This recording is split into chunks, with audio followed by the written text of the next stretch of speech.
SEC is going to be absolute chaos this season. Everybody has a take on who they think runs the SEC, and of course, I'm one of those as well. But after those first two teams, the next five, to me, they're jammed together. The middle of this league is loaded with landmines, and I've got a couple of teams nowhere near where the consensus expects them. And any one of those five teams could actually stun and surprise and overtake the two that everyone seems to be talking about. Rankings alone don't really tell the story. The tiers do.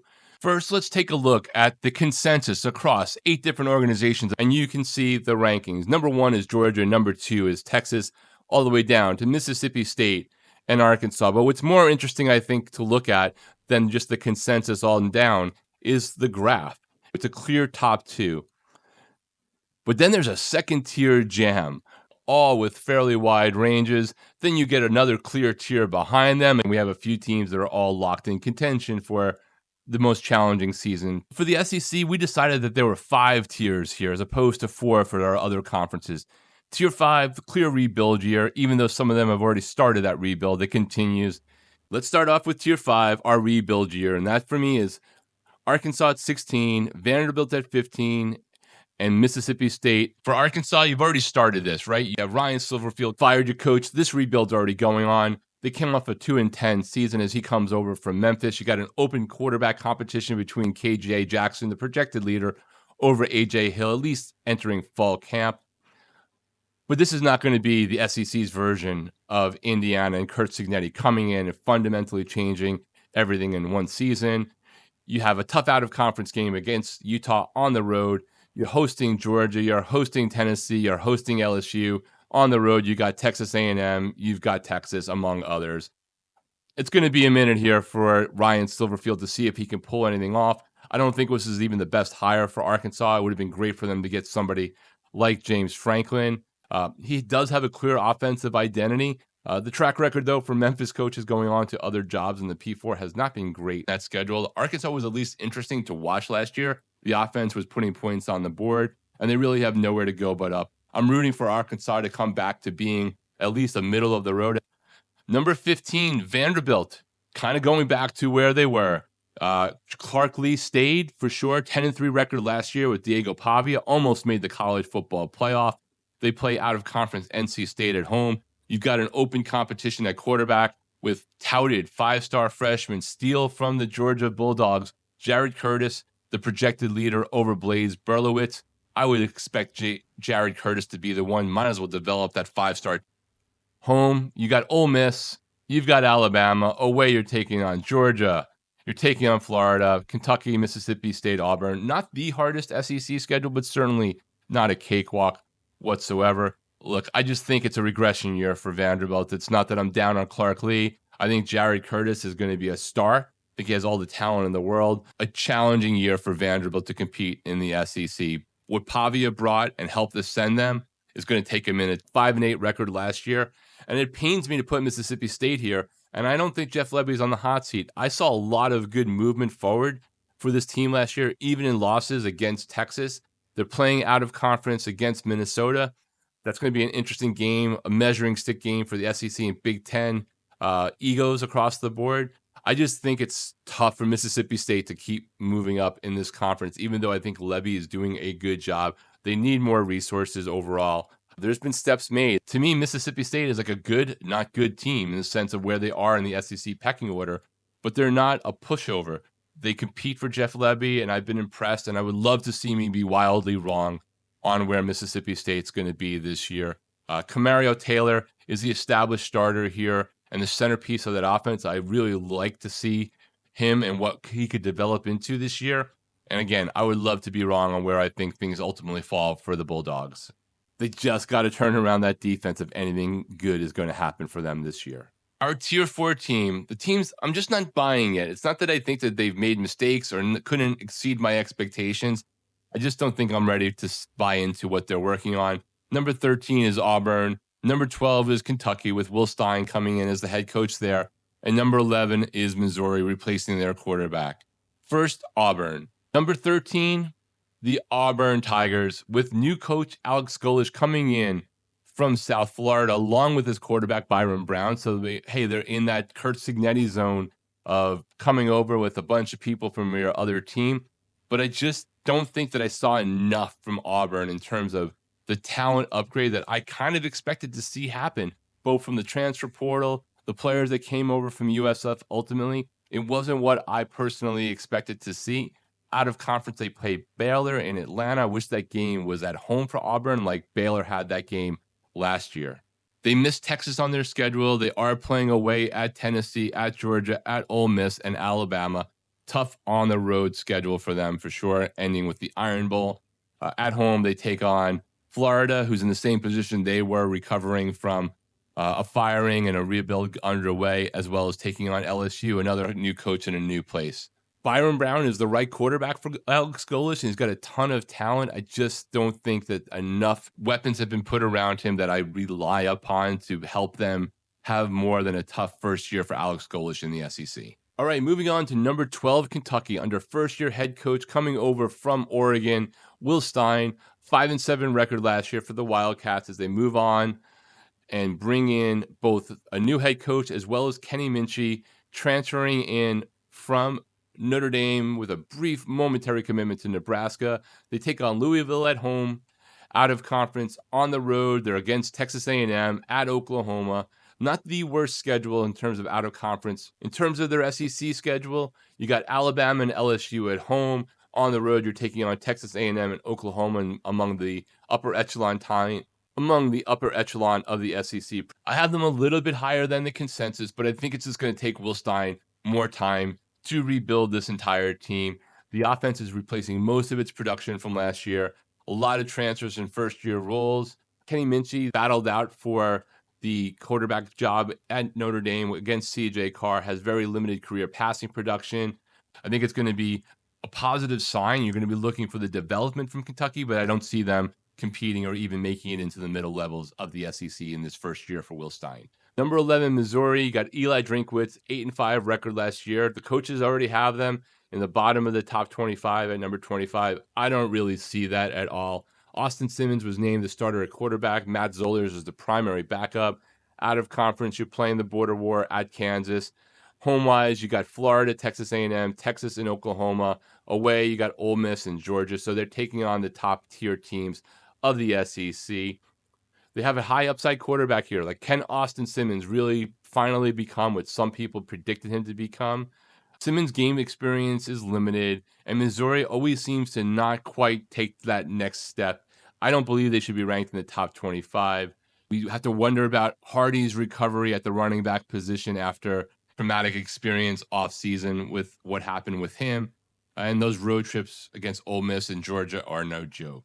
Moving on to the chaos tier, and I have three teams here. Florida at number 10, Tennessee at number 9, and South Carolina at number 8. Florida, you have year one post Billy Napier off to James Madison after getting fired. John Sumrall comes in off of a playoff run with Tulane, off of a 4-8 record for the Gators. You got an open competition in theory for the quarterback position, though Aaron Philo is the projected leader over Tramel Jones Jr. Out of conference, their main game is in-state rival against Florida State. Home, they host Ole Miss early in the beginning parts of the season. South Carolina, Oklahoma, and Vanderbilt. Away, you've got key games against Texas and Georgia. The world's largest outdoor cocktail party moved from Jacksonville to Atlanta as they rebuild that stadium. I think Sumrall is a really good coach for the Gators, a good hire. I know they wanted Lane Kiffin, but when that didn't work out, I think they pivoted in the right direction.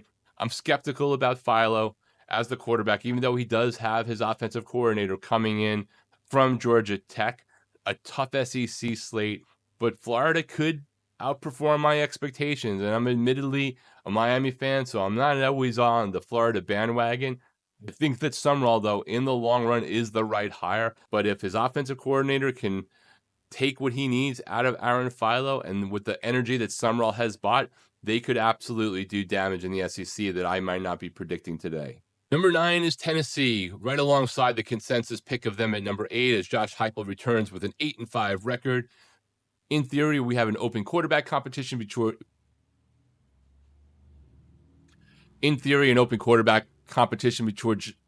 holy shit. In theory, we have an open quarterback competition between George McIntyre and five-star freshman Faison Brandon battling. I'm curious to see how that ultimately goes. On the road, you got Georgia Tech. Home games include Texas and Alabama and LSU. Away, you're on the road. Main game there is Texas A&M. So their away game slate is not that bad. So that's why I have them in this chaos tier, because although I have them at number 9, there's definitely room for them to outdo my predictions, especially depending upon how that quarterback battle both develops, who wins it, and how they actually take the reins of this offense. Tennessee has been in the mix the last several years, been in the top 25 frequently. They have a strong veteran offensive line and veteran skill group as well from the offensive side to surround that quarterback. They have their toughest SEC games at home, and we'll get to one of those games later in this broadcast. But there's not a lot of meaningful experience whatsoever at the quarterback position. Heupel's system keeps the Volunteers dangerous. They could upset anyone given the right day, but that quarterback decision and that turnover, a lot of things are riding on what develops there. Number 8, South Carolina. Consensus number 11. I'm going to give Lenoris Sellers and Shane Beamer the benefit of the doubt that he can come back to be what everyone expected him to be heading into the season, but I'm not giving him enough benefit to put him any further than right in the middle of the SEC. They play Clemson on the road this year out of conference. At home, their key in-conference games include Texas A&M and Georgia, and away they're taking on Alabama and Oklahoma. Look, Lenoris Sellers is one of the most gifted quarterbacks in all of college football. If he can put it together and the team around him there develops and gives him the resources he needs to not try to be a one-man show. They've spent a lot of time trying to fix that offensive line and the backfield. They have 5 home games in the SEC as opposed to 4 on the road in this new 9-game SEC schedule. But that offense finished at the bottom last year. They've got to come back. If not, Lenoris Sellers might not get to where he wants to for the NFL, and Shane Beamer might wind up not being in a job in the SEC. Their portal additions have to become a cohesive offensive line quickly rather than just a collection of talent. Then those teams that could surprise and get into the SEC title game, and a few of these teams are likely to also make the college football playoff. For me, I have LSU at number 7, a couple of spots behind the consensus. Alabama at 6, right in line. Oklahoma at 5, a couple spots up. Number 4, Texas A&M and Ole Miss round out my Tier 2 teams. When it comes to LSU and Lane Kiffin, coming off that 7-6 season that saw Brian Kelly get fired, and Lane Kiffin in a very interesting, chaotic, dramatic move from Ole Miss. You've got Sam Levy coming in at quarterback after his injury, transferring in from Arizona State, highly in demand. And we're going to see right away what this new team looks like as Clemson comes in to Death Valley to open the season. At home, they take on Texas A&M and Alabama and Texas. Away, they've got Ole Miss in September, and what is going to be one of the fiercest, angriest games you'll see all season. And that's really their toughest battle that they have on their road. Their hardest games in the SEC outside of Ole Miss are all at home. I think Lane Kiffin's a good coach. I don't think Lane Kiffin is as good a coach as the national consensus has him, or as much as he thinks he is. But I ultimately think when you're at LSU, you're going to get the talent to turn this program around. And I think that Lane will, in fact, do that. I just don't see it this year in the stacked SEC. He's a great offensive designer. He did a lot at Ole Miss. There's a lot to be excited about if you're a Tigers fan. But that massive turnover, just the chaos that Lane brings, I think it's going to take a year to build that, despite returning their defensive coordinator as well. First-year staff here has got to build that chemistry while installing those new systems. So I think LSU is on this tier 2. They could be the 3rd best team in the conference. I wouldn't be surprised whatsoever. These tier 2 teams to me are just like one game apart from each other, one game going a little bit differently. So LSU, while number 7 here, again, this tier 2 for me is pretty interchangeable. Number 6, Alabama. That's what the consensus also has. Kalen DeBoer returns for Alabama after an 11-4 record, getting beaten and kind of embarrassed in the SEC championship game and getting beaten by Oklahoma in the playoff. The whole thing here for Alabama, for me, it completely revolves around both the quarterback competition between Keelan Russell and Austin Mack. as their viable options heading into the camp here in the summer. That decision could be made by the time you've seen this video.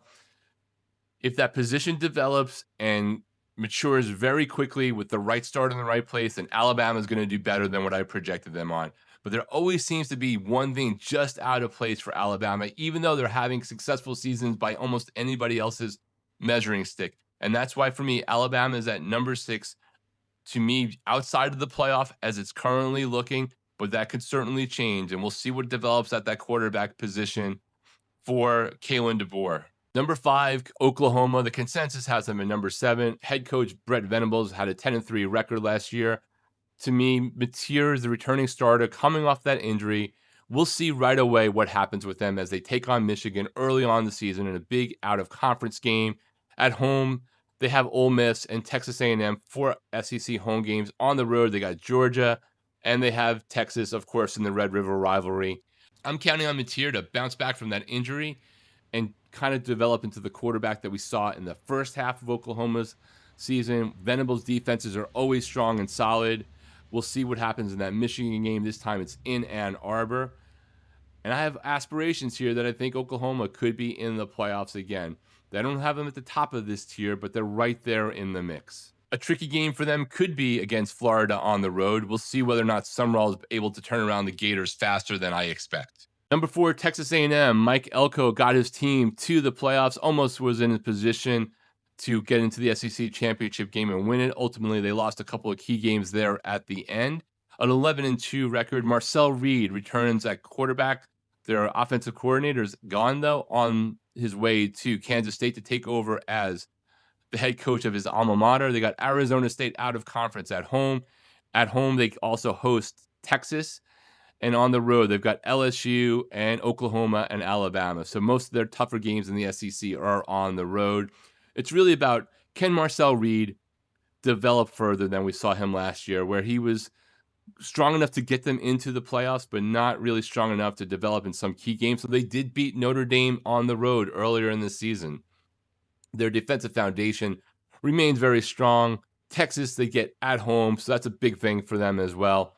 The secondary lost a lot of high-end pieces, and they need to return and prove that that depth is there for that long season that Texas A&M is aspiring to.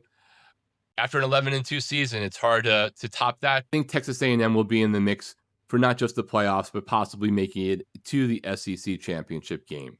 And number 3, Ole Miss. I'm all in on Ole Miss, even though Pete Golding's in his first true season as head coach, but we saw what he was able to maintain last year into the playoff. And yes, I know that they had Charlie Weiss around on the offensive side of the ball to help bridge that changeover from Lane Kiffin. But I'm kind of all in on Trinidad Chambliss and his mature veteran leadership at the quarterback position after winning that court battle. Plus, you also have Kawan Lacey. You have 2 of the best offensive players in all of college football returning. And that makes up a lot to me, even though you're having to deal with a transition at the coordinator position. Now, the defense did lose a lot of its production in 2025, so Golden's going to have to rebuild that while also handling the broader head coaching duties that he's got on. Those road trips to Texas and Oklahoma, they're no joke. But I think Ole Miss is going to be right there battling at the top of the SEC. And I have them currently making the playoffs with or without a trip to the SEC championship game. And finally, tier 1 for me, the 2 teams I'm most confident of not just making it to the SEC championship game, but also contending for the national title. Number 2, Georgia. Number 1, Texas. I have them reversed from the consensus that the national media ones we looked at earlier came up with. Either way, flip them around. To me, ultimately, their destination is the same, the SEC championship game and a spot in the top part of the college football playoffs. With Georgia at number 2, you got Kirby Smart, 12-2 record, SEC champions last year. They got into the college football playoffs. Ultimately, they lost to Ole Miss in the playoffs as they had already beaten them earlier in the season. You got Gunnar Stockton coming back at quarterback. Out of conference, the biggest game is the year-end game against Georgia Tech. Home games for them in the SEC include Oklahoma. The rest of their home slate is kind of mid relative for the SEC based off of my rankings. Away is where most of the action is, where they're on the road against Alabama and Ole Miss as well.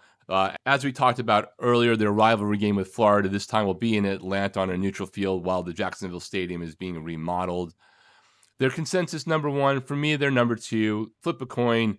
either way with that. I think that their schedule for an SEC schedule is relatively manageable. Kirby Smart is always going to have a stellar defense. You got Stockton with an extra year of time behind center in the offense.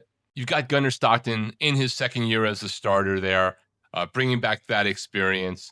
The recruiting at Georgia continues to be solid. They're not dipping into the portal too much, but the pieces that they pick up are always very good. You got those road games to be concerned about against Alabama and Ole Miss. You got the neutral site game against Florida, but I think it's going to take a second for Summerall to really bring that team back to be able to upset somebody like Georgia. But you can never discount those possibilities. You got to prove that this offense can consistently create some explosive plays against the very best defenses rather than winning only through controlling the game. And to me, that's the question. And that's why I have them at number 2 versus number 1. And number 1, Texas. I hesitated doing this because last year I was here predicting Texas and Clemson going to the national championship game, and we all know how that turned out. But the Arch Manning we saw in the beginning of the season for Steve Sarkisian and that 10-3 record was not the one we saw towards the end. I don't really want to hear about how Texas, had they not played Ohio State and lost to them, would have made the playoffs. You would have also not missed the playoffs if you didn't lose to a Florida team that lost their head coach to a firing after the season. Arch Manning, I think, finally delivers completely on a full season, the way we saw him develop towards the end of last season. All of the hype, all of those expectations, they're realized this year for Arch Manning.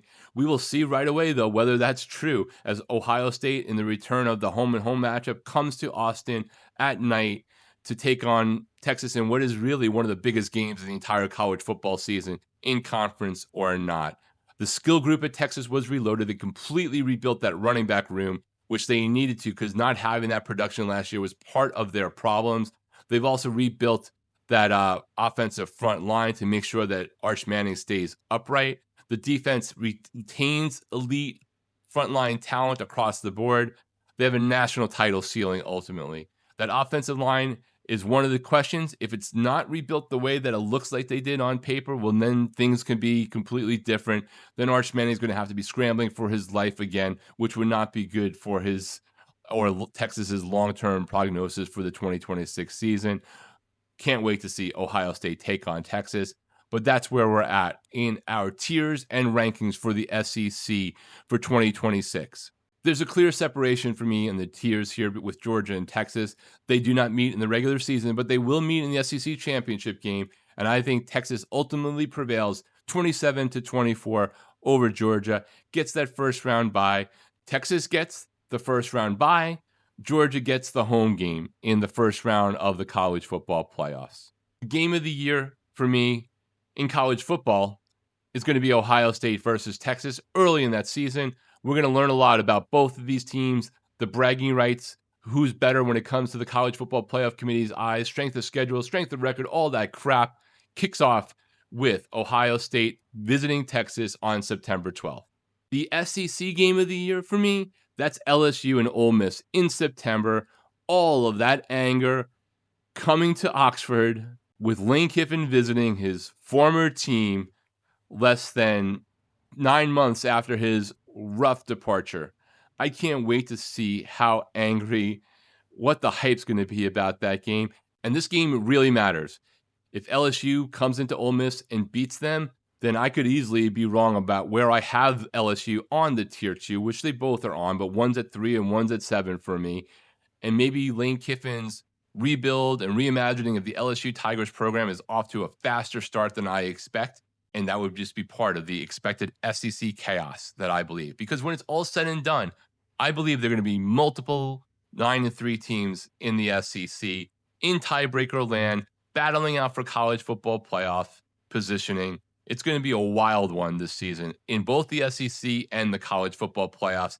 And those meetings of the College Football Playoff Committee and the TV broadcasts that follow are going to make what we saw in the first 2 years seem like nothing. The game changer upset alert game for me that could really change a lot of this if it were to come to pass is Texas heading in to Knoxville, one of the best home environments in all of college football, on September 26th. If Josh Heupel pulls off the upset here in that game, well, again, is already blowing up my predictions. Game to watch for sure. My player of the year, it's Trinidad Chambliss. Think he's the best quarterback in this conference. I think he's one of the best ones in all of college football. We'll see if he's able to build on what he did when he took over that Ole Miss job last year and what he was able to do, almost getting them to the national title game, just a series away from beating Miami. My biggest bet, well, it's Ole Miss. I know a lot of people have them in the top part of this game, but I'm really high on this team because of Trinidad Chambliss, because of Kawan Lacey. Despite the head coaching change, the offensive coordinator change, I'm all in on what the Rebels can do this season and maybe even exceed what they were able to do last year, which means they being a reasonable contender for the college football national title game. What team could burn me here? Alabama.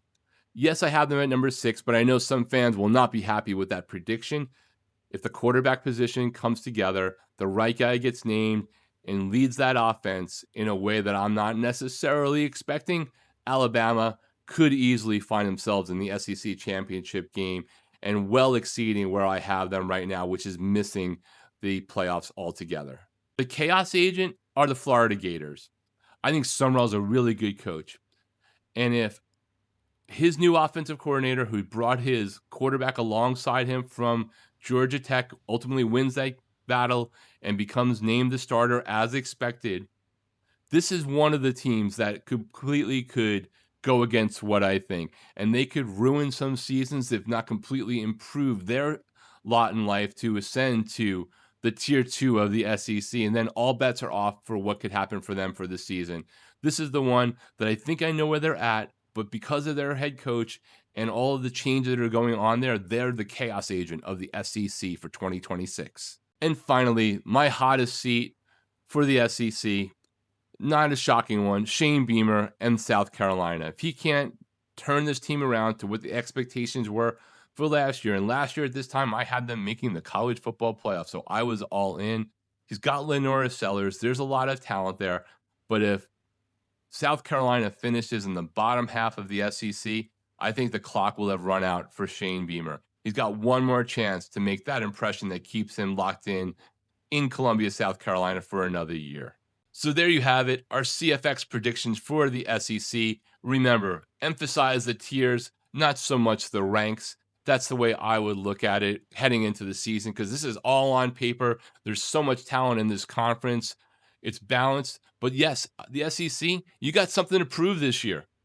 I still think the SEC, top to bottom, is the strongest conference. But it's just by this much at this point, in my opinion, because you're going to see the Big Ten bottom half take another step as well, as those teams are investing.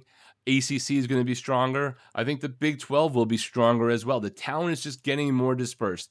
But the SEC, you got to do it. You actually have to make that improvement. You need to get somebody to the national title game. Ideally, you want to win it. What we saw in the media days, I thought was fairly embarrassing. A lot of too much talking, things that the SEC would have laughed at the Big Ten if they had said 6 or 7 years ago.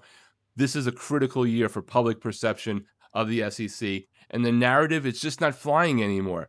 It might be flying in SEC households and on SEC media, but nobody else is really buying it anymore. You got to do it on the field.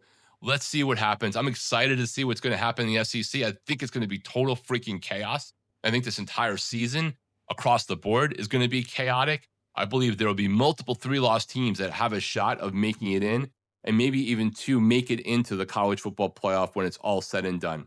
So let me know what you think your game of the year is, what your upset alert could be, your player of the year, who's on your coaching hot seat, and of course, what rankings do I have right? What do I have wrong? Which teams are making it to the SEC championship game? Please hit like on this video, subscribe to this National College Football channel, and we will catch you on the next one. The Big Ten looks easy to predict until you actually try to rank all 18 teams or put them onto tiers. There are 3 programs that clearly are competing for a national championship. But after that, this conference gets weird fast. In a conference with 18 teams trying to rank and tier out schedules that don't match up across different teams is almost impossible. Some of the teams, they miss multiple contenders, while others run straight through the teeth of a daunting in-conference schedule. I've got 4 tiers, some big disagreements with the current national consensus, and at least one team that I think can completely blow things up, including my predictions. We pulled a consensus together across all 8 of these. There's a lot of agreement overall. Let's start off with Tier 4, the longest shots. And on that, we have Purdue at 18. 17 is Rutgers. 16, Maryland. 15 is Michigan State with their new head coach. And Northwestern, with their new stadium debuting this year, comes in at 14. Looking at Purdue, Coach Barry Odom's in his second season after a 2-10 spot last year. They added about 32 players into the portal to try to get things turned around here, but that schedule that they have is doing them no favors. They have 5 Big Ten road games, including UCLA, Illinois, Penn State, Iowa, and Indiana. Not exactly the easiest slate on the road. Ryan Brown's the returning starter after the 2025 season, giving them some continuity there. But I think it's going to be a very difficult season for Barry Odom in year 2. Our number 17 team is Rutgers. The consensus 16 under Greg Schiano, returning from a 5-7 record last year. Nothing big out of conference. They play Boston College. At home, they've got USC, Indiana, Michigan, Nebraska, and Michigan State. A few tough games there. On the road, a little bit easier for them. They have Penn State. So maybe there's some opportunities for Schiano to pull an upset here or there. There's an open competition right now going on for their quarterback spot. If you've gotten any updates on there, drop those in the comments below. They have a lot more offensive skill than you might suggest for a number 17 team, but Rutgers is just underarmed.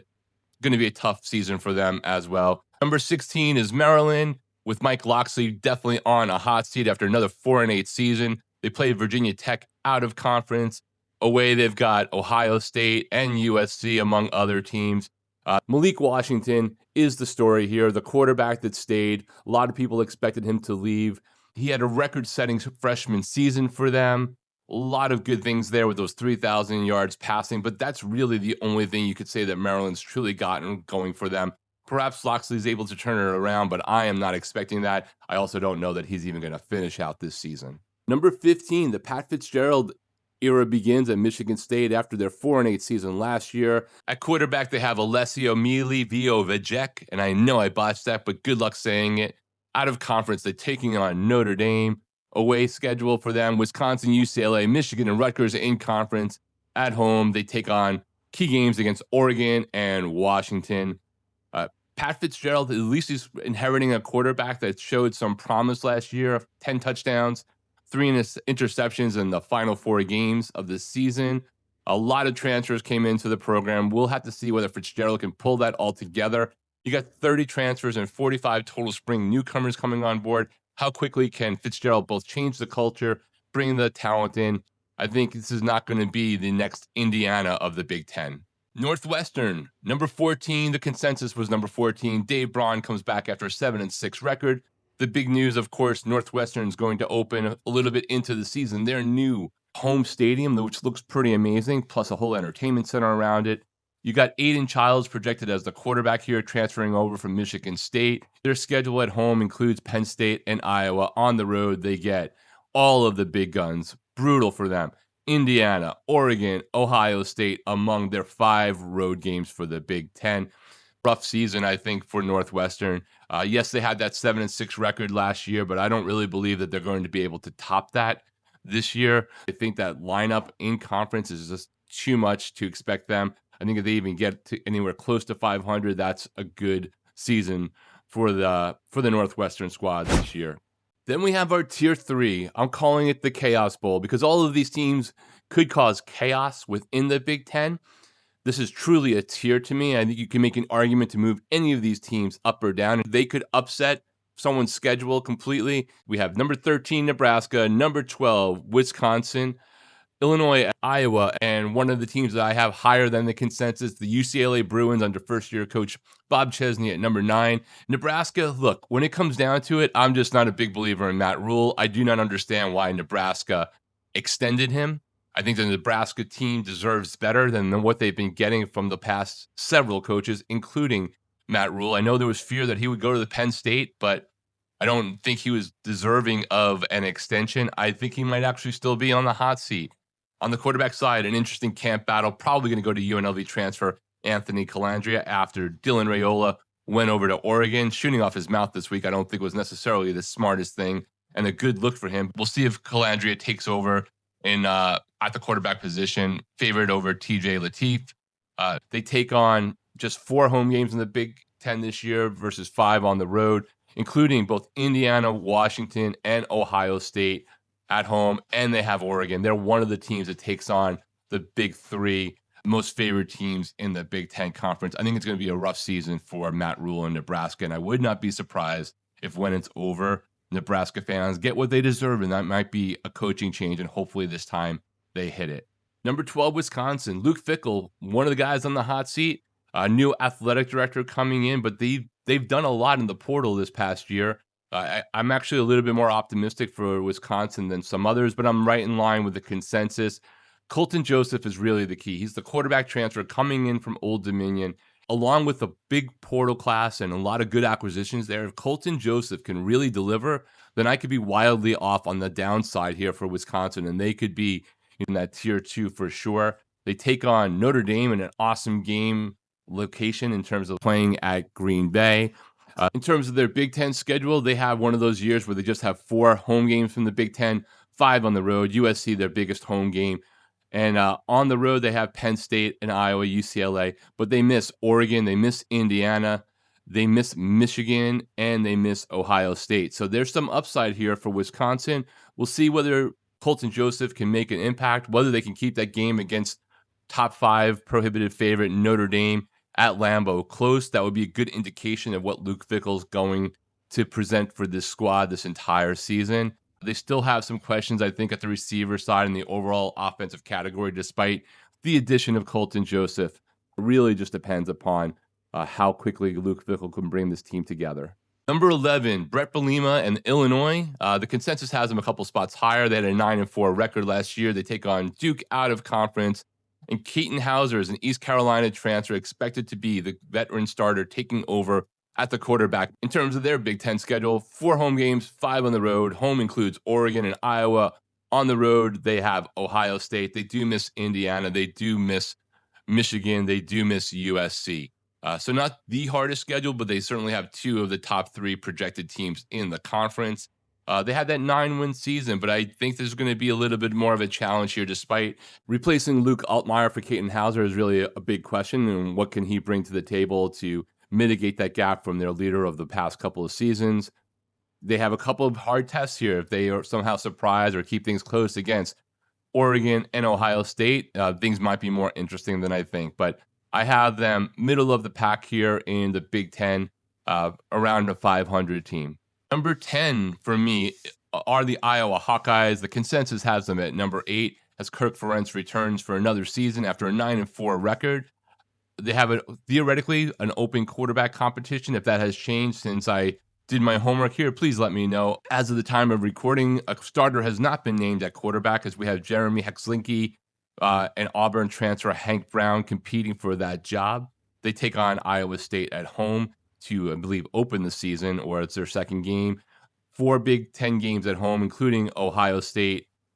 And then on the road, they have Michigan and Washington. They do miss USC, they do miss Oregon, and they miss Indiana. They have a really interesting newcomer with LJ Phillips coming in from South Dakota, who had over 1,900 rushing yards in 2025 at the FCS level. And as we mentioned, Hank Brown coming in from Auburn to join that quarterback battle. But really, I think we're in the same place as usual. Defense for Iowa is probably going to be damn awesome, and the offense might put you to sleep. Until we get evidence that that's going to change, I'm going to be skeptical about Iowa's prognosis to be anything other than that when they normally are, which is like a borderline top 25 team, usually towards the back half. I don't have them there this year. I think that streak ends. At number 9, a team I am higher on than the consensus is Bob Chesney heading over to UCLA after a great run at James Madison, going into the playoffs last year from the Sun Belt. And after winning that and getting that G6 spot into the playoffs, you got Nico Iamaleava coming back as the returning starter and the clear centerpiece of the rebuild. They were able to keep him. They open out of conference with former Pac-12 and in-state rival Cal. They have a pretty challenging schedule within the Big Ten. They do get 5 home games, including some very winnable games. Of course, they have USC as one of those. On the road, they take on Oregon. And they have Michigan as well as Minnesota, who I think is going to be a very strong, solid team. It's not the worst schedule in terms of the Big Ten, which is why I think that UCLA could exceed expectations.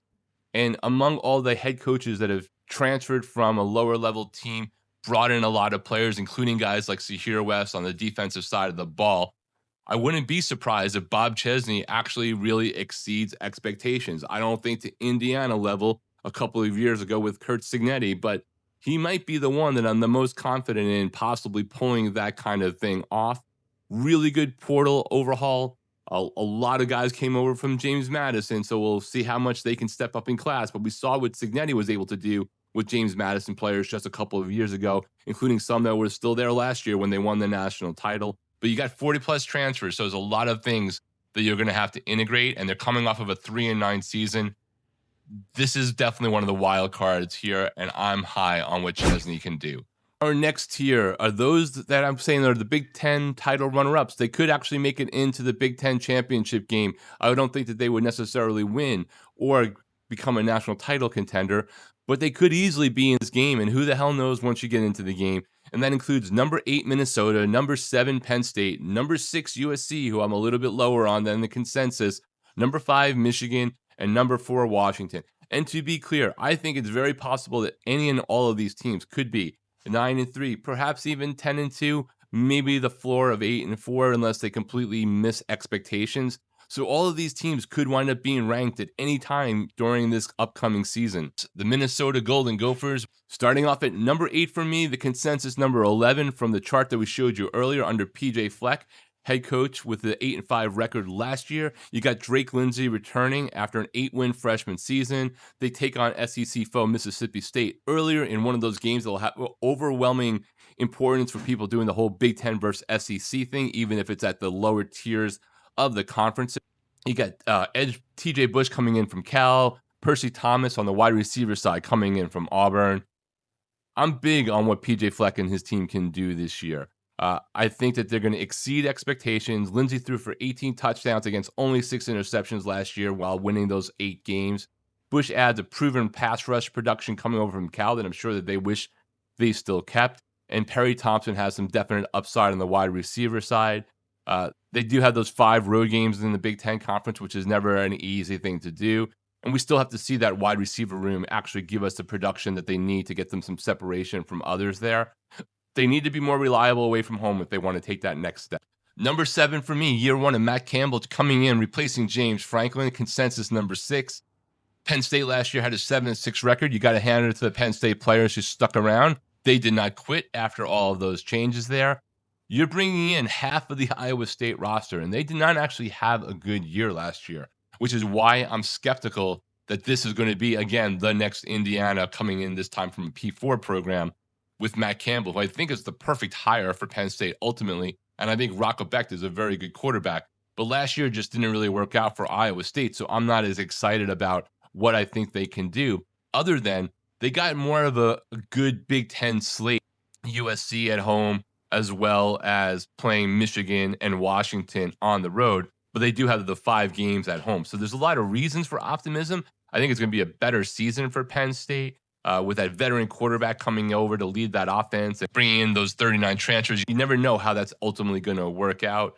The new staff just has to rebuild that Penn State identity while integrating a largely remade roster. Number 6, USC, the consensus 4 from what we looked at earlier, Lincoln Riley in a pivotal season for him, coming off of a 9-4 record. Do they have to make the playoffs for Lincoln Riley to be safe? I think that they do. They do have the right quarterback, though. Jaden Maeva, established returning starter. Another year in Riley's offense, and all the criticism you can give Lincoln Riley, quarterback and development, is not really one of them. They have a loaded incoming freshman class that probably will contribute. It was the number 1 class in a lot of people's eyes last year with 5-star talent, including edge Luke Waffle and 5-star tight end Mark Bauman headlining that elite class. A good transfer portal class as well.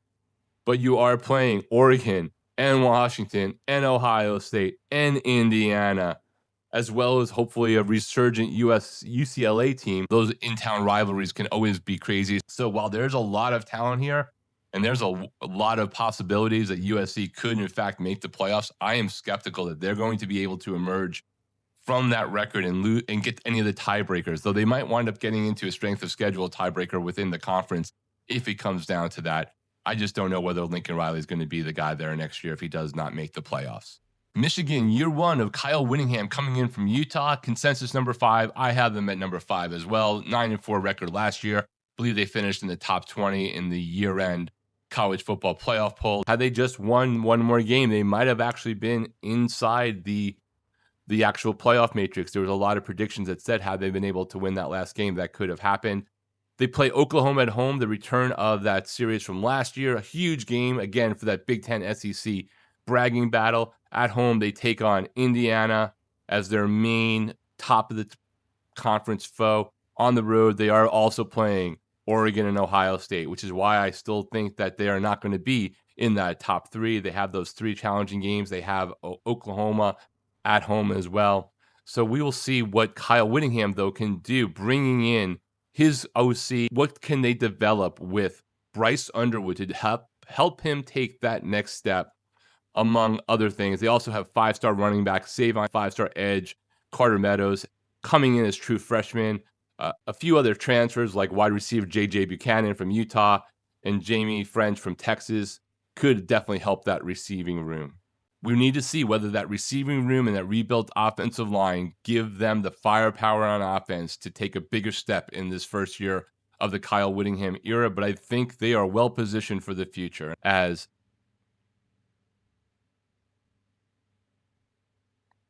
I am not as skeptical as some are of Bryce Underwood.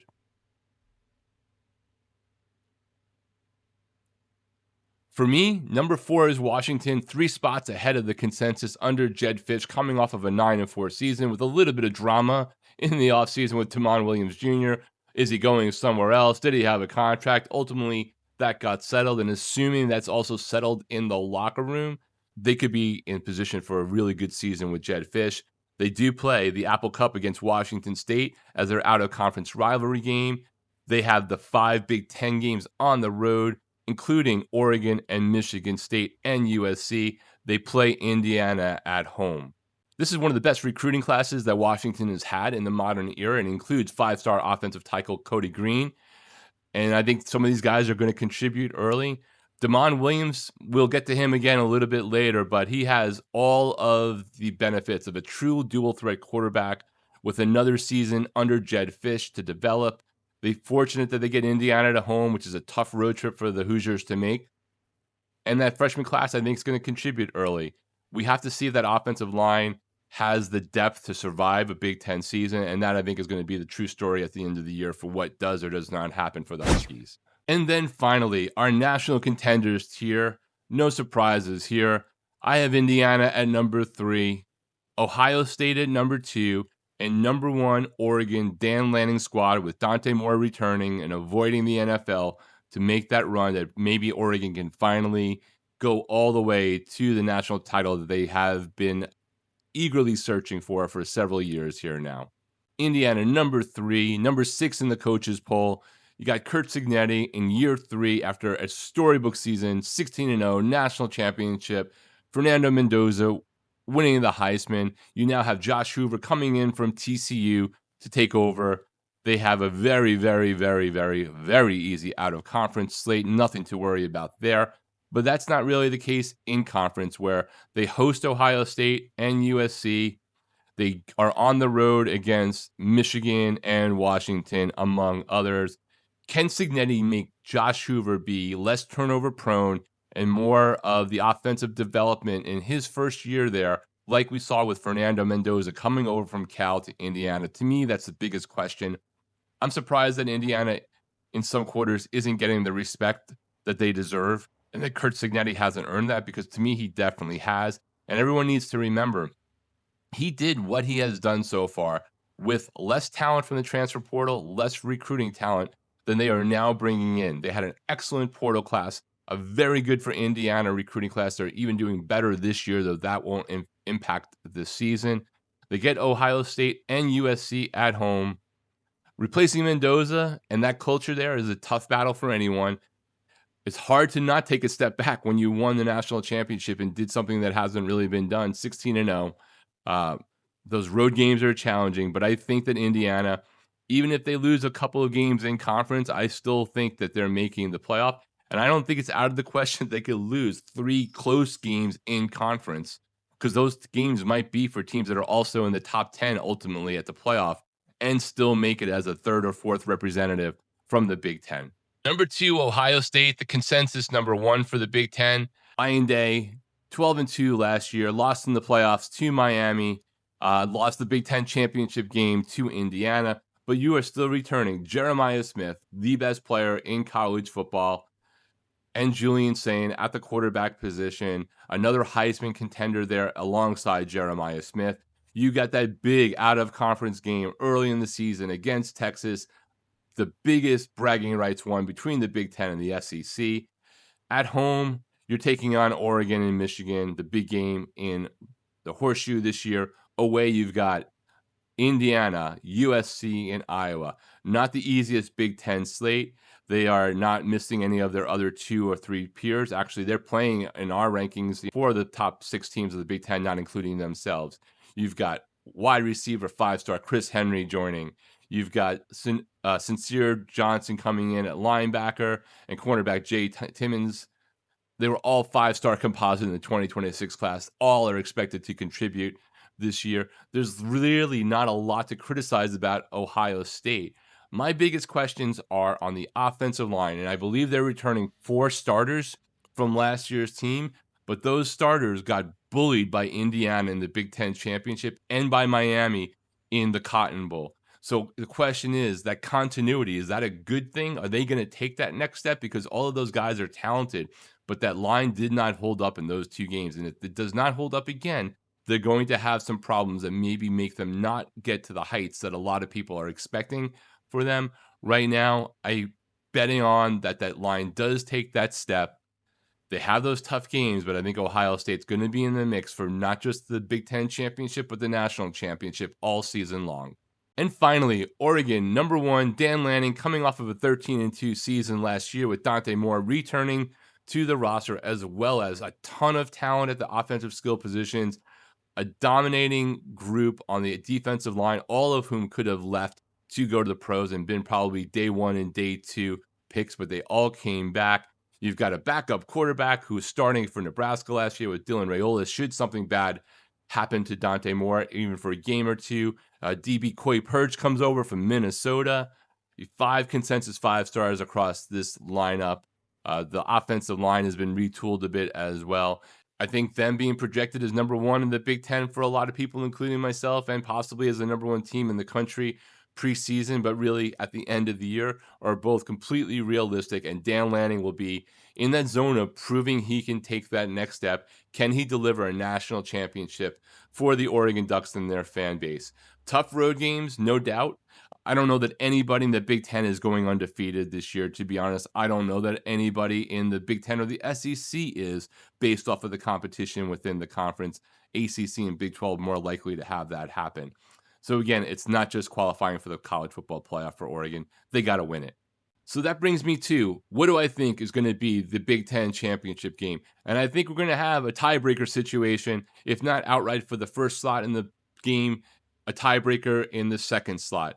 I believe, though, ultimately, the Ohio State Buckeyes will take on the Oregon Ducks by virtue of Ohio State beating Indiana to make it into the game in a tiebreaker scenario. Oregon winning in a close game, 21-20, heading into the playoffs and getting that bye that hopefully, despite past performances with bye teams, leading for them getting their first national championship if they can pull it off. The game of the year in the conference will be the out-of-conference game between Ohio State and Texas early on in the season, a game that will be a measuring stick for the rest of the year, including the College Football Playoff Selection Committee. Going to be an interesting one on there. We'll be making our prediction later on. The Big Ten game of the year is clearly Ohio State versus Indiana on October 17th. The outcome of this game is definitely going to impact who makes it to the Big Ten championship game, who's in a better position to have to possibly get a tiebreaker for the other slot, depending upon how this one goes. The game changer game for me is not that it's a massive upset, but if Oregon heads in on September 26th to USC and loses, then that means I am probably off about what I've thought about USC, and everything at the top can then change because USC plays other teams that are ranked ahead of them. That to me is the game-changing game, a mild upset just on paper, depending upon how you're looking at things, with Oregon heading into the season as a consensus top 3 team, no matter who you look at, and USC more in that like 8 to 12 range overall in the country, not necessarily within the Big Ten itself. My biggest bet, and it's not that I'm predicting them to make it to the Big Ten championship game, but the one that I'm higher on than the consensus is, and the one that I think could surprise, including even surprising me, is UCLA under year one of Bob Chesney. I've been watching closely what they've been doing, based out where I am, seeing more of the media reports, the practice footage, just the vibes around the program and what Bob Chesney has injected to it, I think could exceed what just the talent around him does, because of the culture that I think he's bringing and the rejuvenation and support that that program is getting as well across the board, from the administration to the boosters. The team that could burn me, USC. It's not like I have them ranked low. I have them in my second tier, which gives them the possibility of maybe even getting into the Big Ten title game. But with Jaden Maeva there and Lincoln Riley trying to really deliver with the talent he has, my skepticism about his ability to do that could be proven wrong. And if so, they have the talent to compete with anyone in this conference and really nationally. My true chaos agent is Matt Campbell and Penn State. They do not have the hardest schedule in the Big Ten. And while they have brought over a lot of transfers from Iowa State that did not have a great year last year, they did have a pretty good year the year before. Matt Campbell's a great fit here, and this team could actually overturn a lot of the predictions here and ascend by virtue of who they can beat and who they're not having to play that could beat them. So Penn State, the Nittany Lions, you're my chaos agent for the Big Ten Conference this year. The player of the year for me, I'm going off of the obvious picks here. And that's not because I don't think that Jeremiah Smith or Julian Sain or Josh Hoover or whoever you might want to be, Dante Moore, could all get this job. But I think Damon Williams is going to create this interesting arc from the controversy at the beginning of the year with the transfer debacle zone before returning to and having to apologize essentially to Jed Fish and his team, to delivering on the field for them. I think that Washington has a very strong chance of being the 4th team from the Big Ten to make the playoffs. And regardless of that, I think he's going to put them in just enough position to get a lot of consideration for the player of the year in the Big Ten. And finally, my hot seat, it's not going over to Mike Locksley in Maryland, though he's on the hot seat, or Luke Fickell over in Wisconsin, though he's on the hot seat, but I'm more optimistic for him right now. It's for Matt Rule, yes, despite the fact that they signed a contract extension for him this last year. There's only so much that this program can continue to accept being mid. At some point, Nebraska is going to figure it out. They're going to figure it out like other teams that have come back. They're going to figure out how Miami has done it. And that might not necessarily mean the return of a prodigal son, because that did not work with Scott Frost. But there's too much alignment there. There's too much fan base support from Nebraska to continue to struggle this way. I do not believe in Matt Rule. I don't believe he's the solution there. And so while there are others that are more obvious, I think that this is the year that Matt Rule and Nebraska decide it's just not quite working. And hopefully for Nebraska, I would love to see their fan base get somebody who can truly turn around that program. So there you have it, our CFX Big Ten predictions and tiers for the 2026 season. I would defer more to the tiers than my actual rankings, because I think it's very difficult to separate teams in the Big Ten beyond the tier level. But let me know what you think. Who are the players of the year that you're looking at? What's the biggest game on the schedule that I overlooked? Who did I completely botch from your team and why? Let me know in the comments below. If you want to see some more of our season predictions, check out this playlist right here where they're all getting dropped in. Please hit that like button and subscribe to this National College Football channel, and we will catch you on the next one. Today we kick off our Power 4 conference predictions with the wildest conference, the Big 12. That conference is so chaotic that ranking teams 1 through 16 almost misses the point. In the Big 12, the tiers might matter more than the actual rankings. A whole cluster of teams could shock the system, could wind up in the championship game, could ultimately pull off an upset and win. One chaos team could blow up the entire race. And although the national media might have a consensus around a couple of teams, you'll see that there's a wide variance every place beyond that. So first, we'll reveal the consensus board fast. Then I'll give you my CFP contenders, chaos teams, and the whole rebuild tier. We'll name our biggest bet, the one that could burn us the most, the coach on the hottest seat, Big 12 player of the year, and the games of the year that you just have to watch. Let's start where the consensus begins. We pulled together, at the time of recording, 8 different sources, looked at all of their rankings side by side, pulled them together for a consensus ranked in 1 to 16. As we go through our tiers and our picks, you'll see the consensus over on the far right. You can see that through the 8 sources we pulled in at the time of this recording, Texas Tech and BYU, they're kind of locked in the national side at number 1 and 2. To find a couple of spot deviation between a few more contenders, and then you have a school like Oklahoma State that's ranked anywhere from 13 to 4, a true chaos agent. Let's start off with what I'm calling our rebuild tier from 16 to 13. These are interchangeable to me ultimately, but for the purpose of this, we will rank Iowa State at 16, Colorado 15, Cincinnati at 14, and Kansas at 13.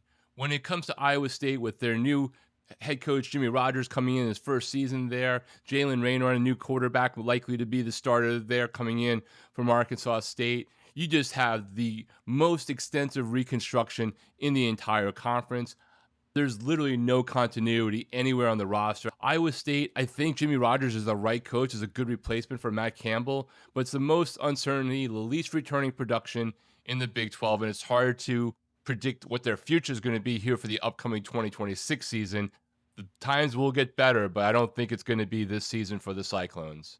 Number 15, look, Deion Sanders seems to be in a much better health space at the Big 12 Media Days. You got Julian Lewis and all of that potential returning at quarterback.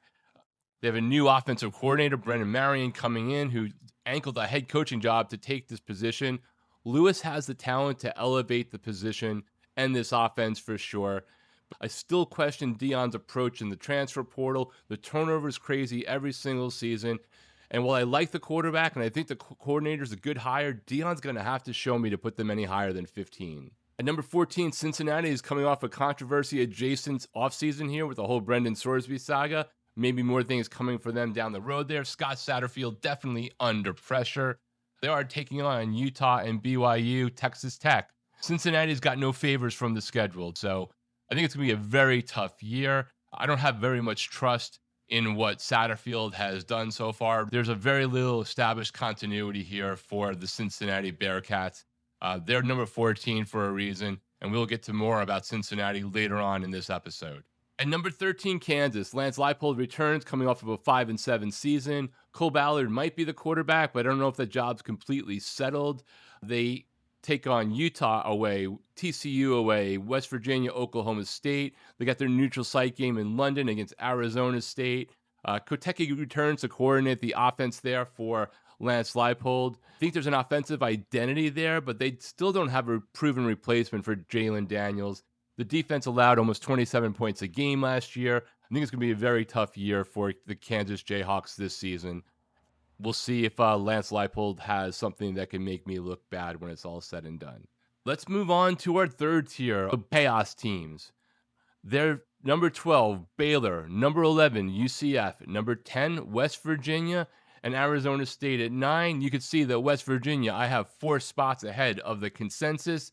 UCF a couple of spots. Baylor 1 spot behind. And Arizona State right in line. I call these guys the chaos teams because in the Big 12, would I be surprised if any of these teams outperformed this level and wound up in the 5, 6, 7, or 8 spot, possibly making a bowl, possibly wrecking a team above their season? Absolutely not. I think all of that is on the table, hence the chaos teams. In number 12, we have the coach that I probably have some of the least faith in overall, and that's Dave Aranda at Baylor, who's hoping that he can both save DJ Lagway from his journey with the Florida Gators and turn him into the quarterback that a lot of people thought he would be coming out of high school as a highly touted 5-star QB, and hoping that DJ Lagway can help him save his job coming off of another disappointing season with a 5-7 record. They play Texas Tech. They take on BYU. They have Houston. They have a lot of tough games on their schedule. It's really about what can Dave Aranda and his staff do with DJ Lagway. The talent is there. Can we see that manifest itself on the field? Hopefully DJ Lagway is in a much better health position of being in that Florida Gator situation that ultimately led to Billy Napier getting fired. He's now actually at James Madison. And while DJ Lagway potentially raises the ceiling, I thought they had a good quarterback last year and nothing really happened. The defense for the Bears is one of the lowest floors in the conference. At number 11, we have Scott Frost and his team coming off of another 5-7 record here. Expected quarterback is Alonzo Barnett III, who I actually have a little bit of excitement for the Golden Knights fans out there.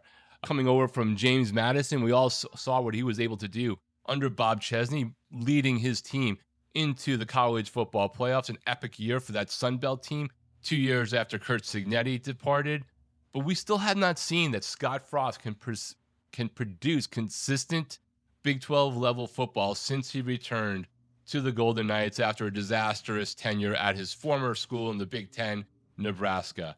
I'm a little bit higher than the consensus because of what I think the quarterback is bringing to the table here, but I need to see a whole lot of improvement on the trenches to even think about UCF on another tier than what I currently have them. They're a modest buy for me. There's some upside there, but I'm not sold on Scott Frost. Number 10, year 2 of round 2 of Rich Rodriguez, coming up for their 4-8 first year with him back in Morgantown. Expected quarterback is Michael Hawkins Jr. They play Texas Tech and Utah and TCU on the road. Definitely not a schedule that anyone's going to really thrive on the road, but I think this is a good move up for West Virginia this year. I think Rich Rod is not going to have one of these 2-year Curt Cignetti type of experiences with West Virginia, but I think a move up to 10 from their performance last year is solid progress in year 2, priming West Virginia for hopefully what will be a leap in 2027. They still have to demonstrate they consistently block and defend well enough to win these close conference games, and that's why I have them at number 10. I'm optimistic about what Rich Rod is going to do with his team. I just don't think it's a instant leap year 1 to year 2. At number 9, we have Arizona State. Kenny Dillingham stayed with the team in the offseason after flirting with various jobs. 8-5 record last year, but they do lose Sam Levitt to LSU. They play Kansas in London. They're playing Texas Tech on the road, BYU on the road, Arizona on the road, one of the harder Big 12 in-conference schedules in terms of being on the road. The home schedule is a lot more manageable. Baylor, Kansas State, Colorado, and Oklahoma State. That's a massive turnover that Arizona State is going to have to go about, let alone losing Sam Levitt to LSU. I believe that Dillingham as a head coach prevents a total collapse, so that's why I have them here at 9. Perhaps they wind up in the top half of the Big 12 when it's said and done. Moving on to Tier 2, our title game contenders tier. Number 8, Oklahoma State. Number 7, TCU. Number 6, the Utah Utes, and I know some Utes fans are not happy with me. And number 5, Kansas State. I have Kansas State a couple spots above what the consensus is, and I have Utah a few spots below, which we'll get into momentarily, while TCU and Oklahoma State are kind of in line with where some of the national conversation has been. Number 8, Eric Morris comes over from North Texas with basically half of North Texas and almost everyone that you would want, including expected quarterback Drew Mestermaker. Eric Morris inherits a team that went 1-11 in the last year of Mike Gundy. They take on Texas Tech at home. They're on the road to key Big 12 teams like Houston and Kansas State, but it's a pretty manageable schedule in conference for Eric Morris in his first year. And Drew Mestermaker has basically brought all of his weapons from North Texas in with him, so they don't have to worry about installing a new offense, which I think is, of course, a very big advantage for a team in transition like that. That still doesn't mean that they've entirely rebuilt a Big 12-worthy contending roster, but I think this is, if there's a school in college football that is the most likely to be in that, hey, what did Curt Cignetti do in his first year zone? It's probably Oklahoma State and then UCLA over in the Big Ten, with Oklahoma State having an easier path towards that. When you saw that graph I showed earlier, Oklahoma State has the widest variance. I'm comfortable with them at number 8, but we will talk about them a little bit more again later on. Number 7, TCU, with head coach Sonny Dykes coming off of a 9-4 record last year. They lose Josh Hoover over to Indiana and Curt Cignetti as the replacement for Fernando Mendoza, and they bring in Harvard transfer quarterback Jaden Craig. We'll get to see TCU in Ireland in week 0, game 1 against Bill Belichick, a return match from last year. But instead of it being in Fort Worth, it's going to be over in the Aer Lingus Bowl in Ireland. I trust Sonny Dykes. He's consistently produced functional offenses, and Craig does not enter a situation where he needs to do everything himself. They're having a quarterback change and bringing somebody up from a lower division like the Ivy League here. A new quarterback, a new play caller. What's going to happen with this offense in the first year? I have them in number 7 because I trust TCU to remain competitive and Sonny Dykes can pull things out.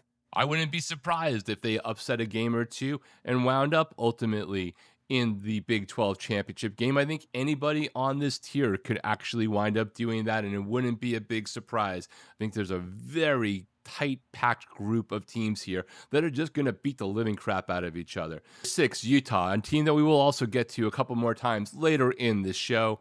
Morgan Scaley's in his first full season as the head coach of Utah. Last year, the team was 11-2 under Kyle Whittingham.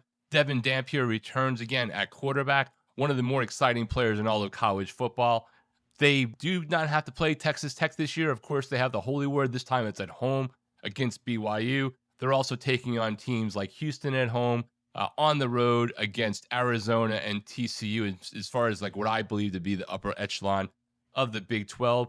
Let's just say the transition at head coach, even though it had been predicted and put into paper for years ahead of time, maybe didn't go exactly as smoothly as possible. I don't know that anyone at Utah expected to see Kyle Whittingham in Ann Arbor at the same time that Morgan Scaley was ascending to the throne. Utah's biggest strength last year is where my concern is. That offensive line produced first-round draft talent that you'll see playing on Sundays, and I'm sure that Utah will be able to get that line going again. But that drop off and how much it can happen in both year 1 of that new line coming together under a new head coach, that's kind of why I have them a little bit lower than the consensus. Betting on a head coach plus the trenches in this first season. It's not that I don't believe that they have conference title ability. I absolutely think that's possible. I wouldn't be shocked if Utah wound up in the Big 12 championship game, and who knows what happens from there. So it's not a prediction that they fall apart. I just think it's just a transition year, and I have more confidence in others. Number 5 is Kansas State, who was just 6-6 last year, but now we have Colin Klein coming back to his alma mater after being the offensive coordinator for Texas A&M last year. And now we get to see, can he be the quarterback whisperer that gets quarterback Avery Johnson to where a lot of people thought he would be a couple of years ago? If Colin Klein, in his first year as a head coach, can manage that transition and get out of Avery Johnson what potential he has, Kansas State could wind up in the Big 12 championship game as well. But we're still going to have to deal with the reality of a new first-year head coach. The offensive line and defensive front create some degree of uncertainty that we have to worry about. And even if you pull Avery Johnson back to what people thought he could be, he can't do everything on his own.